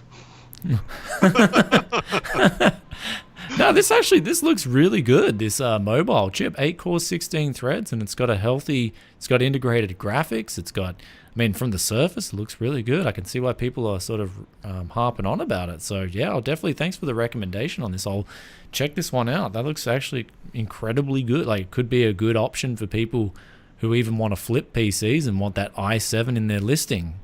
Because people just, like, where I am locally, man, your PC sells really quickly if it's got i7 in the title and an RTX. That's all it needs. People just see that like, what? Wait, what? i7? RTX? Yeah. No, it's got to the stage. It's sad because it's got to the stage where people on the used market consumers would rather buy an i7 4770 than an i3 12100. Like, I crap you not. They just see i7 and they're like, wow, like their eyes just light up, like the sparkles in their eyes. And when they come, it's like, man, like, the 12100 is a better CPU. i3? No, that can't be. That's just, it doesn't. i3 greater than symbol i7 in their head just does not compute, man. You're talking a different language to just the average person just picking up a gaming PC. So this one looks like it could be set to be a bit of a winner. I mean, it's got a good price point if it checks out with good value, and you get the motherboard included for $220. Nice recommendation there. That's actually kind of a banger. And I see Jared's text in chat too, the laptop man. He might want to check this one out too. But some people feel differently about AliExpress. They're like, I'll never buy anything from AliExpress. It's not as bad as Wish, which Wish is you wish you got what you ordered. Yeah. Oh, dude, I've never checked out Wish. I've just heard the horror. Like, I've seen these videos on YouTube where some dude bought like a GTX 1080 and he got like this GTX 450 Ti or something, and it's got like a VGA port on it. Yeah. It's like, how do you, like, what? And they've like even gone as far as, well, they've modified it to the point where it can even show up in Device Manager as a GTX 1080. It's like, what? Like, but they can only do it on those older GPUs, I guess. Yeah. So, but Octoman's PCs, thanks for the $5 donation. Sandy Bridge was the standard for over a decade. Up until recently, those chips hung in there. What would you say is the best old CPU you can get? Meta's coming into i7 8700. That's what I'm going to say. Like, we're looking at the best old CPU that's actually coming in volume, and from the people I speak to. Now, keep in mind, I didn't actually get, when I was back in Australia, it's weird, the guy at the recycling center who I know, he was like, it's weird. He was talking to me all last year, like, man, I can't wait for you to get back. There's so many good stuff, got so much good stuff for you. I get back and I call him, and like the phone's just not picking up. And it's like, okay. But then I found out he went on holiday, like extended holidays while I was back. So he probably just didn't want to deal with anyone. And so, yeah, it's like, bad timing. But yeah, he was telling me i7 8700s are flowing through. That's the new sort of, I guess that's the new Sandy Bridge that's coming through on the used market. It's just you got to find them. Of course, i7 8700s are actually quite desirable still because of that step up from the 7700 and the fact that, so the local recycling places, we get a lot of e-waste through here because this is kind of a cheap place. We get e-waste from 3 states away. Wow. We haven't seen as much 8000 series, and my guess as to why is that the cutoff for Windows 11 is those 8000 series CPUs, so people aren't upgrading. But my God, the number of like Dell 7700, like Intel 7700s that are coming through is just It's an ungodly number of 7000 series CPUs. It actually is, yeah. So they're coming through, but I don't actually like the 7700. That's also, I mean, it's kind of like, do you draw, like as a PC flipper too, do you draw the line and do you like, yeah, man, i7 7700, they do sell well. Like, don't get me wrong, they actually sell well on the used market. But like, I don't like doing that to someone. They buy that CPU expecting it to be quite powerful. And 7700 is quite underwhelming, I think, especially by modern day standards. So, yeah. I mean, even if we look on AliExpress right now, I wouldn't be shocked. I haven't tested this just yet, but I wouldn't be shocked to see an i7 7700 more expensive than a Ryzen 5 5500. What's your like, place your bets? What do you think? Yeah, no, I think that's true. I think that the resale value for Intel CPUs in general is a lot higher, just mind share and this and thing's everything $152. else. Good Lord. I know. See, that doesn't make any sense. And they're actually selling. Like, these things are actually selling. There's 66 sold. It's like people are buying. That's the worst. Is people are buying them. But yeah, it's yeah. So for me, it's kind of, I mean, maybe people just need to, maybe the CPU's died and they're just replacing the CPU. I mean, that's possibility, but how do you get aboard? How do you get Please don't buy a Z170. Friends don't let friends Z170. Z270 and all that. I just as a, it's like, for me, it's $150. Like, you can literally get the 5500 or even the i3 12100. There's so much cheaper. But again, man, i7, that naming culture is so strong. It's like the Ring. It's not just the Ring, it's the i7 in the Ring that's sitting in people's heads. I want to say that I've seen the 12100, maybe the 12100F for under $100 a few times. Yeah, definitely. I think the 12100F, at least if we go to Amazon and check that out, I'm pretty sure that one has, I mean, it's $107 now. Yeah. So but again, it's like Intel is the value option. It's like, what is that? What crazy universe is this? Yeah, it is. So I mean, it's funny because the 13100F is $30 more expensive, roughly $25 more expensive. So I really don't see the point in getting that versus the 12100. So yeah, 12th gen's kind of still reigning supreme, I guess, in terms of Intel's newest stack of products. So there's a lot of good advice out there on the scene. I really like what the tech community is at the moment, at least in the YouTube space. I haven't really seen any bad recommendations from people. I think everyone at least I speak to, is on the same page in the community, and it's good to see. That's one thing I like, is like, I see a lot of people complaining. Like the latest thing the latest thing I was seeing was the AMD marketing. Have you seen that? Yeah, where it was like, oh, the best value is a mid-range card from last generation. Yeah. It's like, oh. Hey guys, our best value. Yeah, guys, our best value is not our newer products, but our older products. Did you know that? It's like, did someone sort of think this through before they just blasted it out there? Yeah. So I don't know. Yeah. I wasn't thinking when he asked about older, like your favorite older CPU. I wasn't even thinking about 8000 series. 8000 series would definitely be the more responsible choice.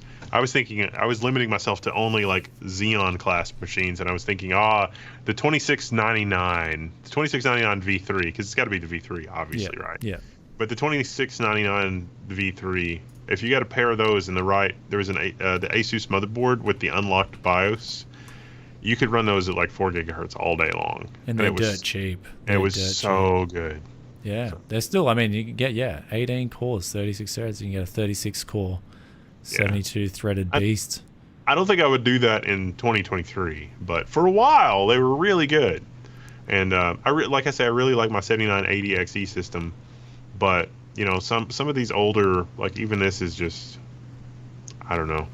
It's, I really think that the when they're a little older, I think the AMD Rome and Milan systems, because AMD's making enough of them that should be interesting in the secondary market. But I have a feeling that because of the mind share, those processors will be cheaper, and they'll probably be the better deal because of the aforementioned $170 8700, which makes no sense. Yeah. So it depends on the used market right now. But as we were talking about this used live stream, I guess it's used now. But as we're talking about this live stream, just look at what the waves are. There's usually waves going through, and depending on what CPU and stack that is with motherboard and RAM, yeah, you'll be able to chop and change. It's not exactly like 2023, you've got to go out and get an i3-12100. It's like, no, check out what AMD's got with Ryzen 5500.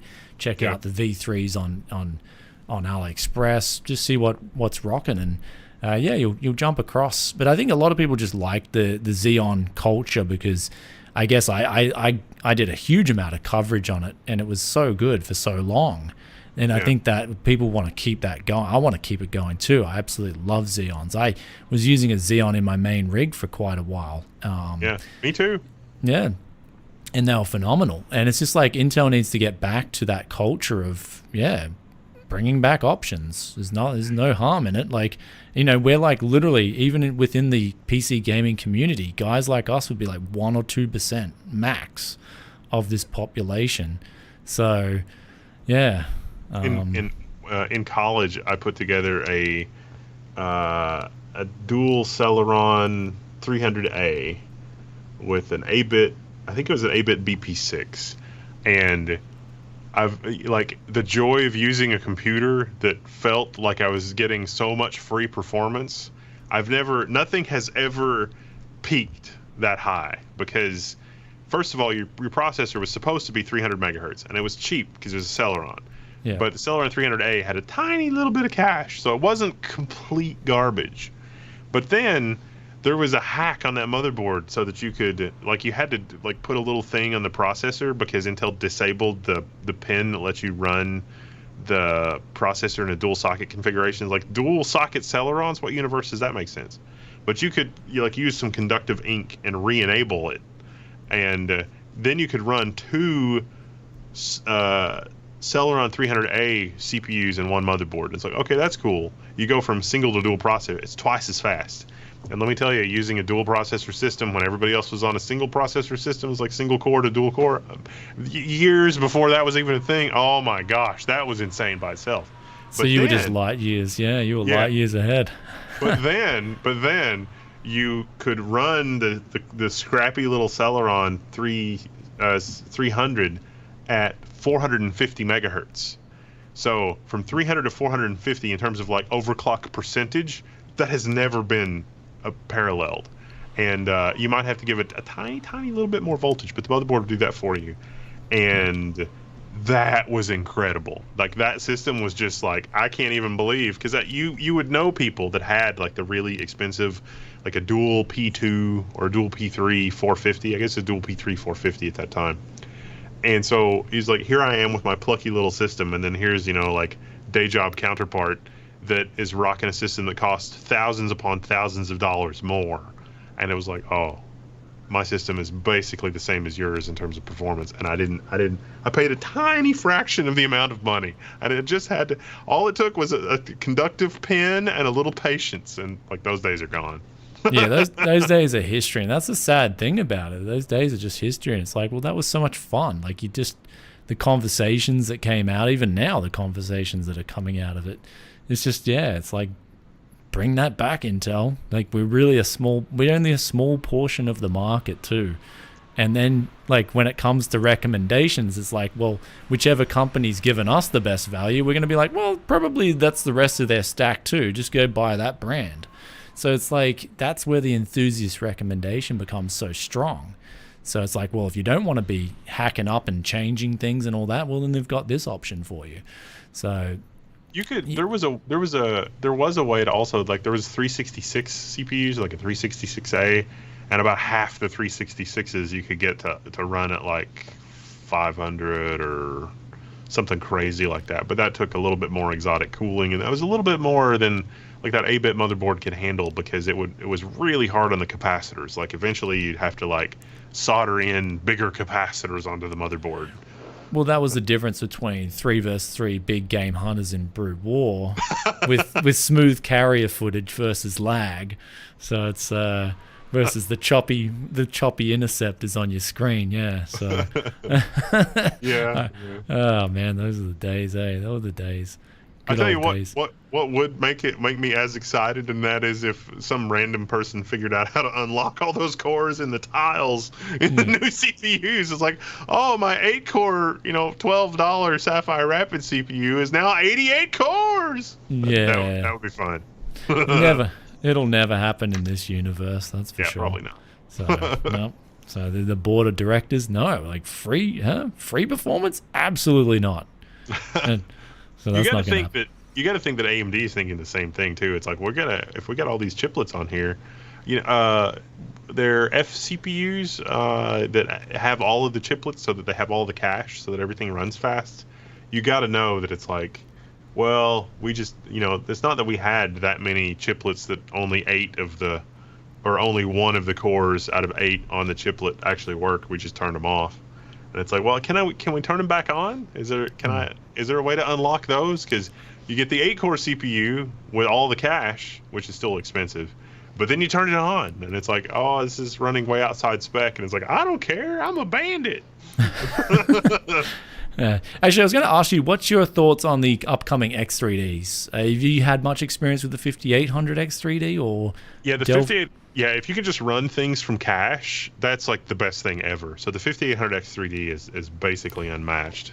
Well, someone asked about going from an i7 4790K to a 5800 X3D. It's like, yeah, it's going to be a night and day difference. That's going to be huge. You won't even know what's going on. Yeah, but with the what's your thoughts on the upcoming range of X3D chips coming out? I mean, I'm on the fence of, I like the 7800 X3D. I think that's, for me personally, the one that I would go for and check out. Yeah, I think it's gonna be interesting. It's also interesting that it's asymmetric geometry, meaning that like if you opt for the 7950X with the Vcache, it looks like only one of the chiplets has Vcache, which kind of makes sense, but kind of doesn't, because not every workload benefits from that. But is that also AMD kind of shooting themselves in the foot if somebody wants like a CFD workstation? It's like, oh no, you need to upgrade to Threadripper or something more expensive. It's like, I don't know, maybe not, maybe it's fine. I'm sure they thought about that and took that into account, but it's interesting. But that's where I'd say, I might play devil's advocate. That's where I'd say they're not perhaps thinking too much about this, because Threadripper wasn't, like, they tried to market that towards the gamer and the creator. It just didn't work. In the end of the day, it really flopped for the Threadripper flopped for the gamer. And it's like, hey, just turn off half your cores and you'll be gaming with smooth FPS. And it's like, no one wants to go disable half their cores, restart their system and play games. It's like, so you've got to get that balance right from the get-go. So it's like, if they bring that Threadripper style, hey, just disable half your cores and there's your... It's like, well, why did I buy this CPU? Why don't I just go out and buy a 7800 X3D and save money and hassle? So I kind of, for me, that's why I'm leaning towards, well, just get the 7800 X3D when that's released if you want the best gaming CPU and just call it a day. And even then for those hybrid creators and streamer types, it's like, well, the 7900 and the 7950X are still great CPUs. Like, I just don't... Like... You're getting to a stage where it's like, who needs this kind of performance anyway? Like, really, who needs this kind of performance? I kind of have been asking that in all of my GPU reviews in the last little bit, because it's, if you only run the 4090 at 1080p, it tells a really interesting story, and it's like, oh my gosh, this thing is so fast. But if you run at 1440p or 4K, then a lot of that just washes out. And my 5800 X3D system has 64 gigs of memory that's slower. It's not 3600, but the 5800 X3D has so much cache, it's irrelevant.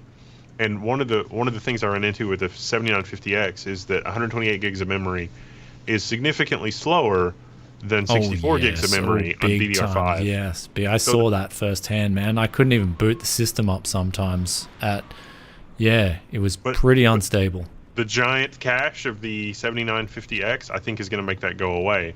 And I remember from the architecture day, because I got to talk to Mike Clark and some of the other guys from AMD, and I think that the I/O die, I think this is true, with the I/O die and the chiplets and stuff, it's still smart enough that if the L3 of one chiplet doesn't have something, the I/O die can get it out of the other chiplets cache still faster, not as fast as being local on the chiplet, obviously, but still faster than it can do that round trip to main memory.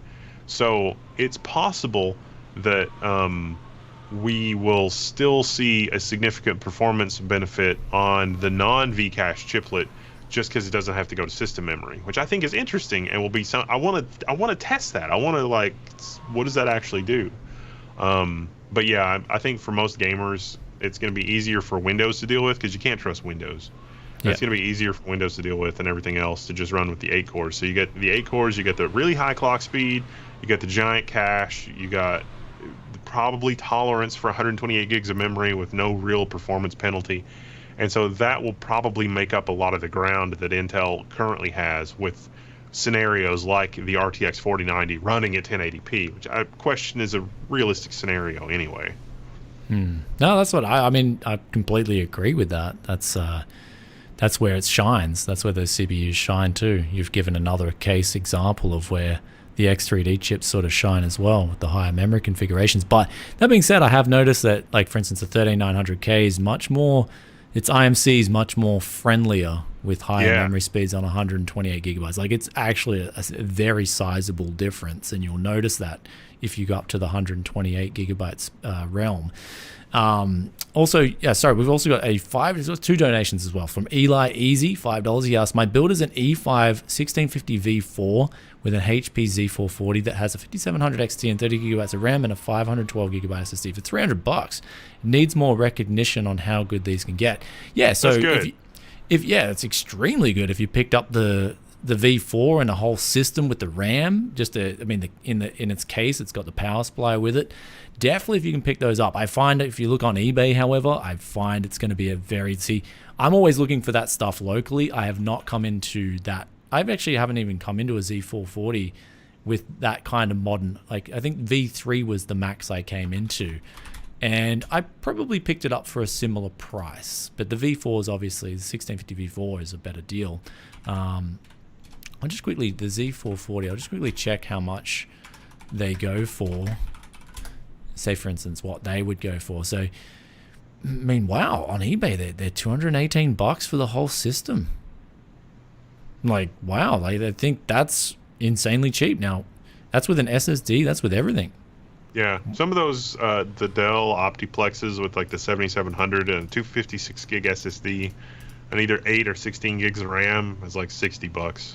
I mean, that's cheap as. That's actually, these things are selling really quick. Like, that's a good recommendation from the audience. Thanks for the donation. Thanks for the recommendation. It's all about giving viewers options. Now, of course, one thing is with this is going to be an ugly case. You're not going to have RGB, but me personally, this is something I'd be looking at definitely if I was making recommendations for people on a budget.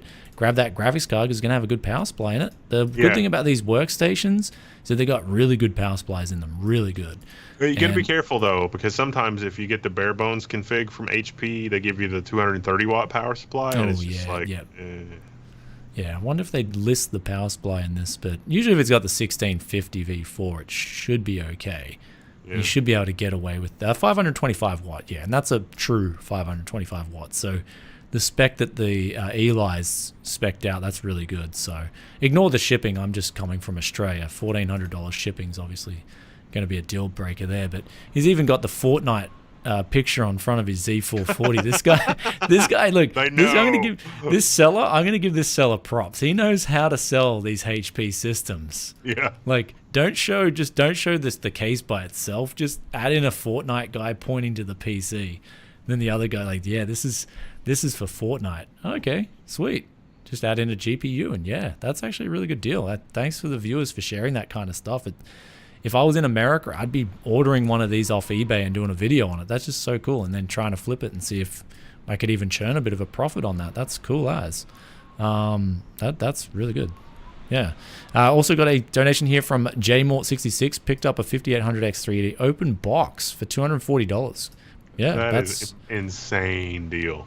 That's an incredible deal. That's you did really well. And then we got Jordan Choppin with a $20 donation. Thank you. Tech Yes, do you have that Jar Jar mug? No, it's in Australia right now. So I've got to get the Jar Jar mug over here. I'll figure out something with a Jar Jar Binks mug. I think I was using the Jar Jar mug on the like years ago when you were on a live stream. I was using Jar Jar mug. Yeah, nice. I don't remember, but that's cool. I did get a Buzz Lightyear mug as well. But viewers didn't warm up to the Buzz Lightyear as well as the Jar. I think the Jar Jar mug's more popular than the Buzz Lightyear mug. So, I mean, let us know, guys. I'll try and get some janky mugs when I'm down at the shops next time. If I see something at the used store, they sometimes got them there. Maybe I don't know. I'll figure out something. I'll see what else they've got on display. So, okay. So Tokyo City. Also, do you think there will ever be DDR4 memory in the sizes that AM4 motherboards are advertised? I'm having a hard time finding DDR4 56 or DDR5 5600 AM4 in 16 gigabyte by 2, even though it's supported. I think he's talking about. Okay. I don't. Is there a link to said advertisement? Because I don't. The DDR maybe 5400 mega. That's an insanely fast DDR4. Maybe he's talking about like because ASRock and Gigabyte and stuff will be like this board supports DDR4 blah blah blah OC. And it's like, yeah, the board can run that, but you'll be running the different multipliers with the CPU, and so you don't have that one-to-one memory to Infinity Fabric clock. Yes. So you totally can run that on the board, but you shouldn't. It's like 3866 is like usually the max among air and water cooling. That's with AMD, AM4. So you want to get that 1-to-1-to-1 ratio. 3733 is also a popular one. 3600 is just my go-to, because it works out of the box on XMP on most configs. So, yeah, I wouldn't like trying to get 5,000 megahertz memory to run on AM4 anyway would just be, a moot kind of point. So, we've got here, how can you bring Wendell on stream? What do you mean, how can I bring him on? I'm friends with the guy. Like, he's a really cool guy. It's just asked him, hey, do you want to come on? And he comes on. Literally, everyone loves him. What are you thinking? I'm just some rando. Like, I don't have any idea what I'm talking about. It's like, well, I'm going to tell people about Wendell. Like, he's one of the few people. This is why I love Wendell. He's one of the few people. I go to Computex. I message a heap of people that I've been either collabing with or talking with on DMs and whatever. And Wendell's like literally the only guy who got back to me at Computex. Like, hey, let's meet up and have some, like, actually hang out. What else have I got to do? So it's like, Wendell's just the real deal. Like, on camera, off camera. And that's for me a big part of who, like, I just hang out with, man. Like, at the end of the day, yeah, like, we've all got lives, so and Wendell's one of those cool dudes you can talk about a lot of different things with, so it's awesome. Yeah, you guys are so awesome, cool dude, man. So you got another $20 donation. Oh my God, wow, Jar Jar guys, mug! we're Somebody is obsessed with the Jar Jar mug. Bro, so he's got the Jordan Choppin, $20 donation. Thanks once again, brother. Bro, this is for a second Jar Jar mug, and I love your deep clean and repair videos. All right, man. I'm gonna I'll find out. I'll find a Jar Jar mug, and I'll also we'll test pilot another mug as well. So we'll give another mug a chance, and we'll let you guys decide when we get those mugs on live stream which one you prefer. But thanks for the donation, brother. Really appreciate it. And also, in terms of the deep clean and repair videos, I did want to stay in Australia. Like, people asking you back in Japan. I was like, yeah, back in Japan, I had to get my son back to school, and he's no way he's flying by himself from Australia to Japan. I did want to stay in Australia longer. Like, I did want to spend more time, because I mean, look, the PCs are dirtier in Australia. Like, it's actually kind of getting hard to find a dirty PC in Japan. Probably also filled with spiders. Yeah. Like in Australia, it's common. You just come along these really filthy PCs. They're common. Like it's actually quite common. And so people really love it when you get those PCs in. You take out all the bad parts, try and get the other parts fixed. But speaking of bad parts, actually, while I'm on the topic of bad parts, one thing I've noticed, the 2X99 deals I got, I didn't mention this, but they had problems with when you filled all the DIMM slots, the memory channels were starting to conk out. And I actually found that was the CPU pins. So I cleaned up the pins, and they all worked fine again. So that's something, if you're coming into I find it's X99 as well, in particular, X58. I find it with those X sockets, for some reason, you got to clean the pins, and your memory channels will magically reappear. I've got a little discoloration. My 7980 is under a custom loop, and it's also deleted. And so I was cleaning it. You don't have to take it apart to clean it, but I was like, I wonder if my thermal paste is okay. And my pads are a little discolored. Yeah. And it still works. It's still fine. But about every 2 years, I take it out of the socket, and it's like, ooh, it's a little darker. And then I sort of put it back, and it's like, should I dial down my overclock 100 megahertz? Yeah, you should. Yeah. You're like, no, I'll just try and actually physically wear out the pins. Yeah. Electromagnetism. Wendell's at it. So it's fine. It runs Linux, so when it's not busy, it's actually sleeping. So I guess that's fine. But when it's not sleeping, when it's actually got stuff to do, it's drinking the power. Yeah, it's crazy how quickly things can spiral out of control. So that's how quickly like when you start going up higher in clocks, it's like you're bumping the voltage. Like, I'll just give it another 0.05 voltage. It's like, that's huge though. Like that's going to equal a lot more power consumption even just for that 100 megahertz. So we got here as well a question, something I did see. Brian, have you seen the news on AliExpress sellers painting over memory chips to get them to appear new? I have seen that. I've got a GPU from the seller I've been recommending, the MLL-SE brand.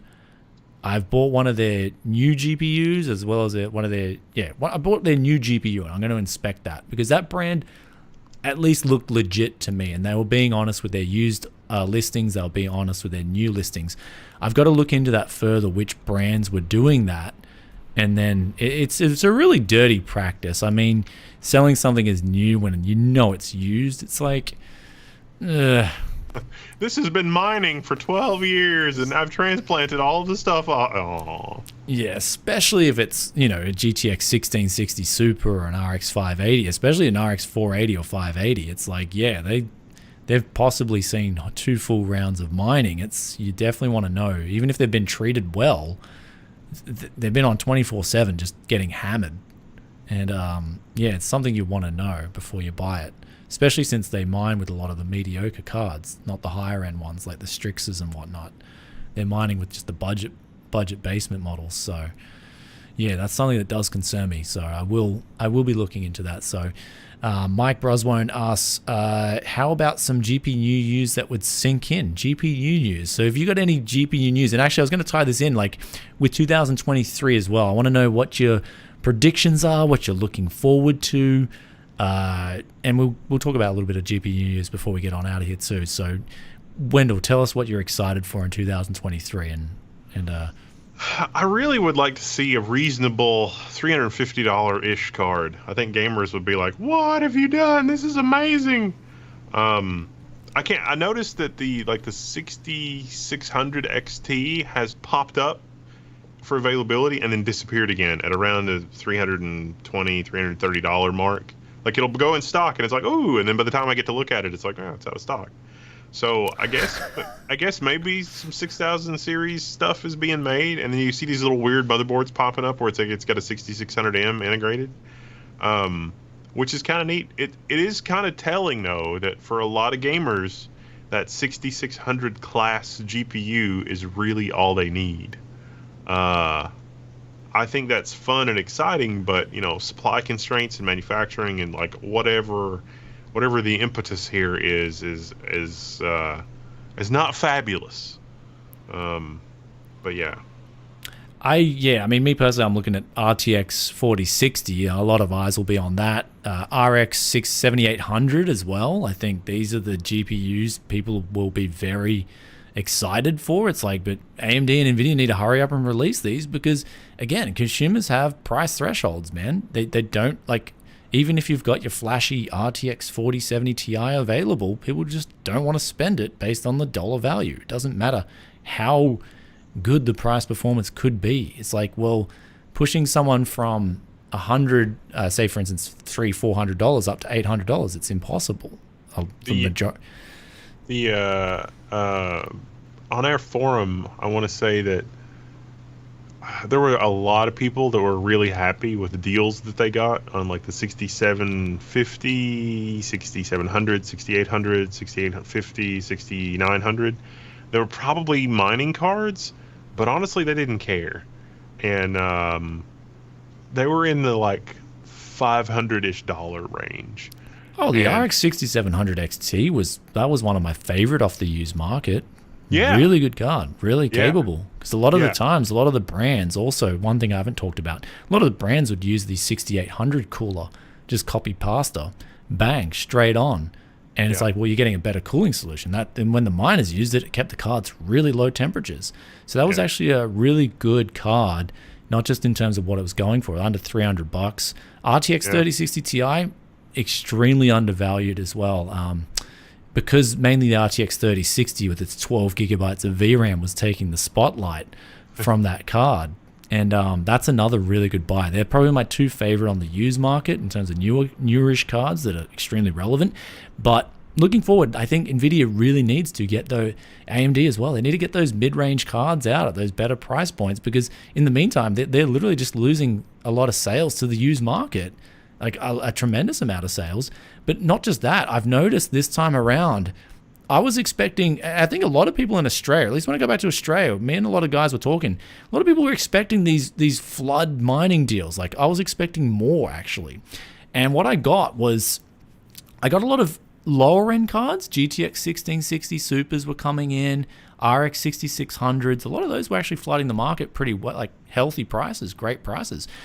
But I was finding the RTX 3080s weren't in abundance. Like they were holding, and a lot, I know this because I know people who are mining and then selling the cards, because I'll be ringing them up and saying, hey, can I buy those cards off you? And they're like, Brian, I'm just sitting on these graphics cards. I'm just slowly milking them out to the market. It's like, well, yes, because NVIDIA's given you that option now to do that, because they don't have the 4060 out on the market. So basically, NVIDIA's helping out the used market. This time they're doing them a solid, as opposed to 2018. Man, like it was just all like the amount of flood of GTX 10 series cards, and oh man, it was insane. It was just like you're picking up 1070s for dirt cheap, and a lot of the times people were just dumping them with i5s, like completely underpowered CPUs, and being like, yep, I'm just selling this because I got the GTX 1070 so cheap anyway. It's like a freebie for you. But this time around, I've noticed the higher end cards, the 3080s and stuff like that, the miners that are selling them, no, they're not stupid. They know their worth, and they know that NVIDIA isn't putting pressure on them to sell their cards. So you're noticing these prices with 3080s are actually on the used market not that good. And so, going forward, it's like, well, if you want, these cards are out there. The miners have a lot of these cards still. It's just NVIDIA's giving them no incentive to push their cards out at lower prices and sooner. And so that's just costing NVIDIA ultimately sales. AMD's I'd say AMD's doing like a better job. Like they're definitely just keeping the stock up of their RX 6000 series on the new market. But you're seeing both companies are sort of relying on their older series cards to fill the mid-range stacks still. And it's like, well, people are just going to go buy used anyway. Yeah. So we're in this weird predicament with GPUs. One that is good. I guess NVIDIA and AMD have decided to take care of the miners, which is kind of bizarre. And if one thing coming into 2023, I'd like to see much more focus on these mid-range cards. I think NVIDIA and AMD sort of made this master plan to push everyone up to the higher end cards and make more money. But it's not working out that way for them. No.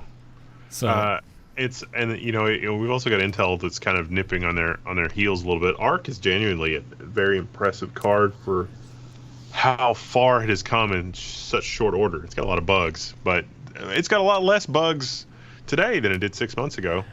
I'm keen to pick one up so bad, because I've actually seen some of these gains now coming through, and it's like the 770 can sort of match the 6700 now. It's like it's gone from the 6600 sort of fighting that space, and now it's stepping up to like RTX 3060 Ti and 6700. I'm like, what? That's actually some impressive gains, like to just go a whole tier of card.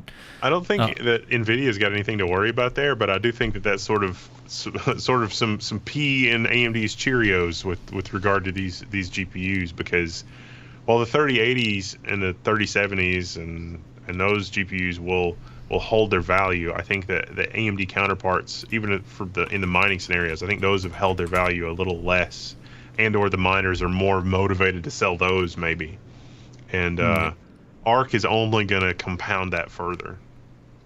Yeah. So, people, yeah, I mean, a lot of people are asking about, well, in relation to ARC. So, I think like it's weird with ARC though. The weirdest thing I find is they're not available locally. Like in Japan or even in Australia, it was just hard to find these graphics cards. For instance, if I look in Japan, look for an ARC A770. I think they're coming on the market now, but they're over like they're gourmet end, so they're actually quite expensive here. So they're kind of like, for me to take a look at one, I've got to.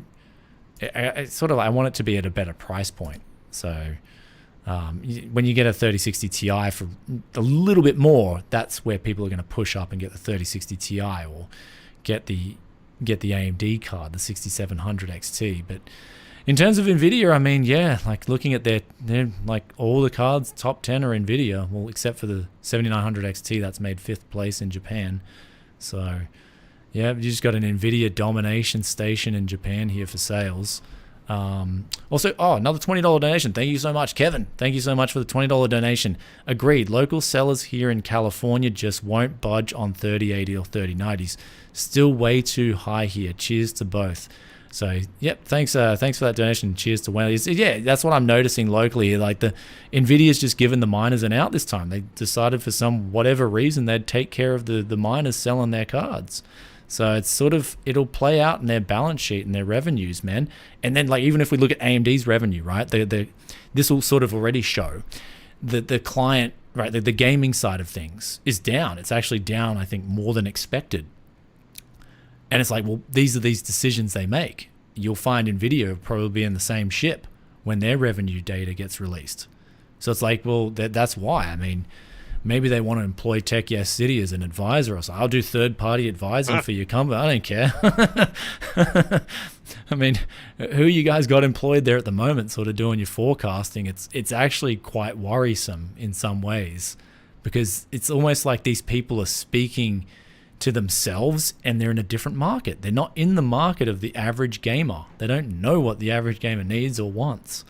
And it's almost like they don't care to some extent, but the economy and the conditions are going to make it so that they will have to care. And Intel's already shown that. Hey guys, we better change our tune very quickly. Otherwise, yeah, we can't ignore this anymore. It's okay. Take that to its logical conclusion. If you're inside AMD and you're getting ready to launch your killer gaming CPUs, like when you launch the 5800X 3D, you had a captive audience. And PC sales were at the record high, record-breaking PC sales. Everybody was doing compute from home, blah, blah, blah. What else you gonna do other than play games at home? And then we look now, and it's like, client sales has cratered spectacularly for both Intel and AMD for client PC sales and gaming, everything. What are you gonna do when you launch the gaming Vcache CPUs? Like, is that a portent of things to come? Because to really use all that Vcache, you're going to need that $1,000 GPU, right? Pretty much, yeah. So how's that going to work out for you? Yeah. And if people don't want it, it's kind of like, yeah, you've got to... That's why they've got to... That's why, as I was saying before, just give everyone options. That's what you got to do. And so, yeah, going into this year, it's like, give us options on the low end and the mid-range. And you'll see it. I mean, you've got to prepare yourself and weather the storm as best as you can. But it's like their idea of weathering the storm, and it's not just NVIDIA, it's AMD and I guess Intel. So not so much. They're kind of in a different boat. But AMD and NVIDIA, I'm looking at both these guys. They're kind of like, well, we'll weather the storm with high margins by just pushing everyone up to the higher end products. And it's like, well, you've forgotten one crucial thing, and that's price thresholds. What the consumer's always prepared to pay. So here's something for you in the chat, maybe. And I don't know, because again, I'm an idiot. I don't know anything. But what if you're heavily disagree? What if you're in AMD's position and you look at you're in AMD's position and you look at the GPU market and you look at the high end thing and you look at the 6600M and how well that's doing and blah blah blah. And you look at the Steam Deck. the Steam Deck with its potato class Zen 2 CPU cores, but it was an early adopter RDNA 2. And you look at the two relatively modest RDNA compute units on the 7000 series AMDs, and you're thinking about your new, APUs. Do you release a CPU that is as good as a 6600M, certainly as good as the 6500M, which was really meant for laptops anyway, but it's all in one package?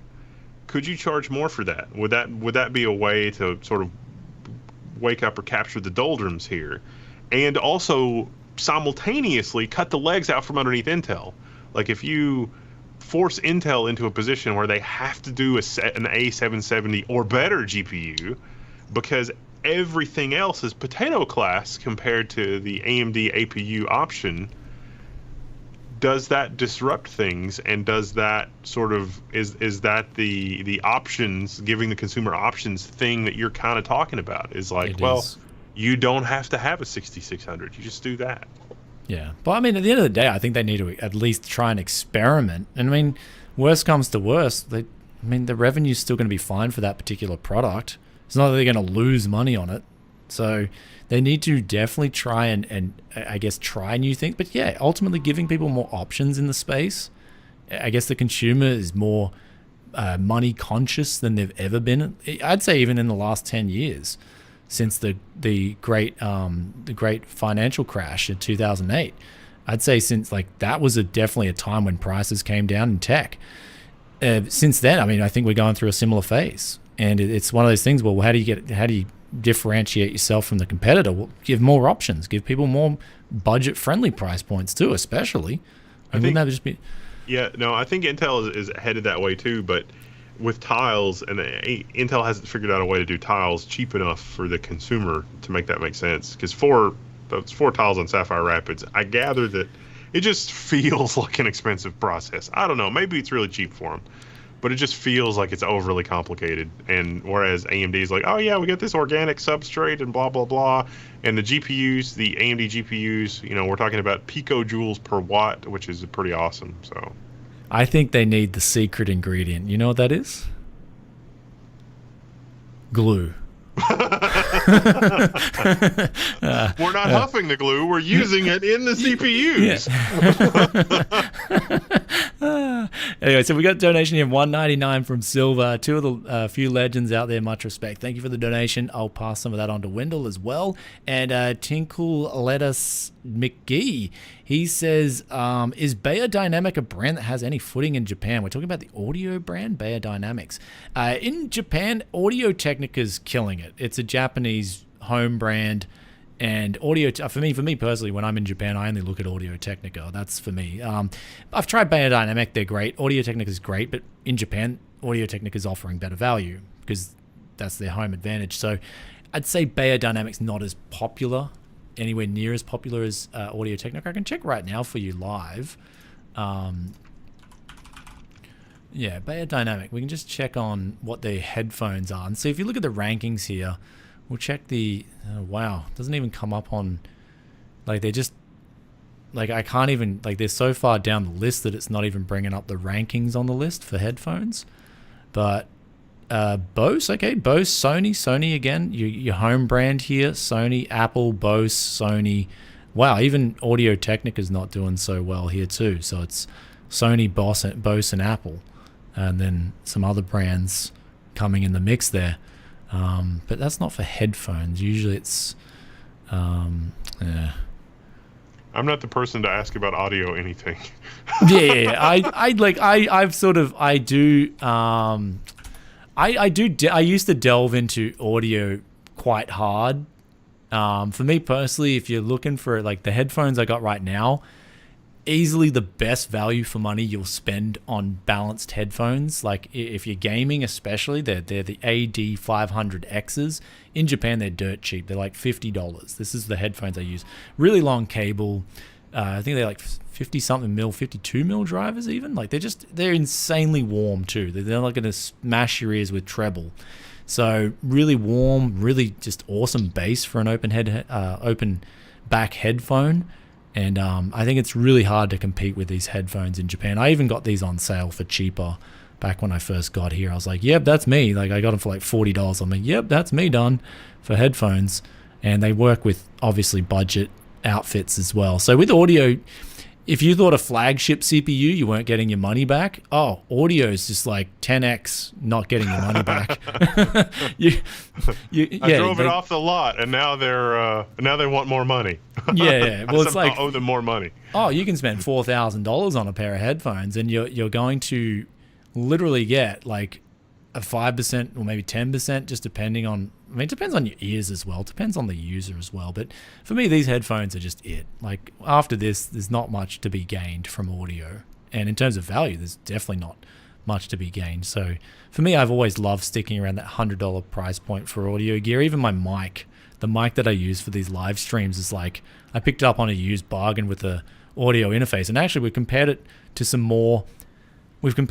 more expensive stuff. And people tell me, hey man, this thing sounds amazing. Like, what do you use and how do you tune it?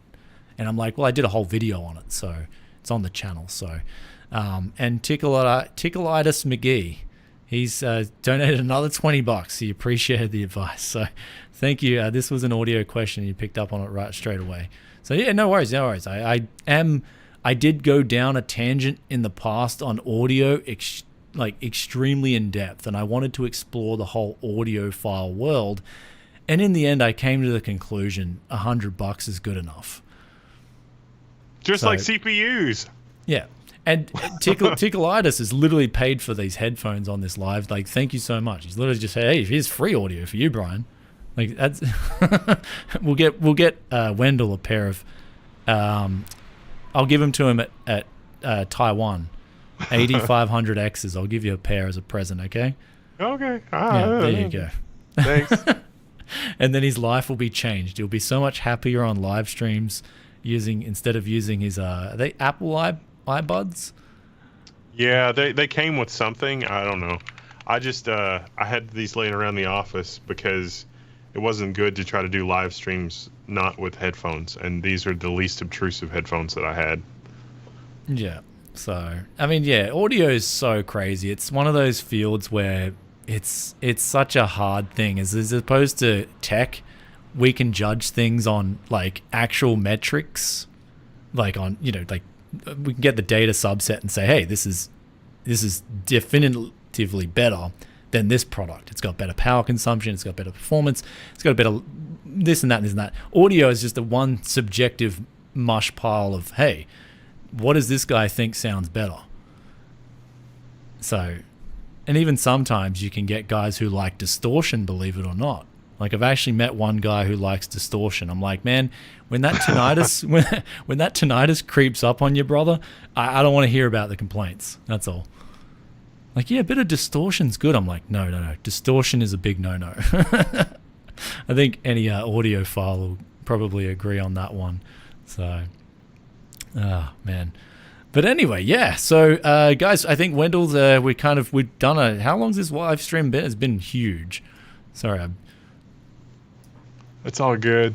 Yeah. I don't know. You look like you're burning out. I'm running out of steam. Sorry. Yeah, you're running out of. I could tell you're running out of steam. I'm switching up. Tickleitis McGee says $20. Thank you. YouTube steals 40% though, so he has to help make up for it. I didn't think they don't steal the donation. They steal the ad revenue. Definitely, they steal 45% of the ad revenue. But I don't believe they steal 40% of the donations. I'm pretty sure they give you more of a chunk of the donations. So grommet mugs are good value in Japan, I guess. Actually, in Japan in general, everything's really good value at the moment because the yen is so cheap. So if you're thinking about going for a holiday in Japan, yeah, definitely put that on your radar. If you don't like the cold, don't come at the moment. Like, I went from summer to winter, and yeah, it's hard to adjust. Like, you wake up in the morning, you can't just get out of bed. If you get out of bed, like, oh God. So yeah, that was definitely missing the Australian summer. So the winter here is really cold. So yeah, but other than that, yeah, I mean, the yen's cheap, so anything in Japan's just really good value. Audio gear especially. But there's some things. But anyway, in terms of thanks for guys, we're going to wind this one down. Thanks, Wendell, so much for coming on the live stream and also in chat. Maybe if you got some other questions that we missed out on. Sorry if we missed out on your questions during the live stream. We do have tunnel vision, both of us. I can safely say that. I just want things to be cool. Yeah. We do suffer from tunnel vision, so I do apologize in advance. But other than that, if you've got a pressing question that we missed, just drop it in the comments, and maybe Wendell will check the comments in a couple of days, might come back and whatnot and stuff like that. So thanks for hanging out. Thanks for having me. Yeah, big thanks for coming back on. Hopefully you guys took a lot out of this live stream. We've also, trying to get you guys request the viewers. You guys request the other tech tubers that come on. I'll try and get them on. Wendell and also Greg Salazar highly requested on the show. So we'll try and line up Greg as well. I think he's got a lot to talk about with dead CPUs. He's come into a lot of those because he does his resurrect them. Yeah, he does his Fix-It series, and he's come into a lot of dead CPUs. And I want to kind of pick his brains about that too. So that's interesting. And man, Tickle Melitis, he's just flooding before we can close off the live stream. He's like, here's another $20. Thanks so much, brother. He's got another $20 here. From my understanding, Google pays monthly via Google Ads, but takes 40% of super chats. Oh, okay. I've got to look into that. I thought they gave you much more of a share of your super chat. So it seems like for YouTube Red, it seems like the cut is better, but I don't know about super chat. So I would think that because YouTube Red is better, that super chat would be better, but maybe not. Maybe that's not true.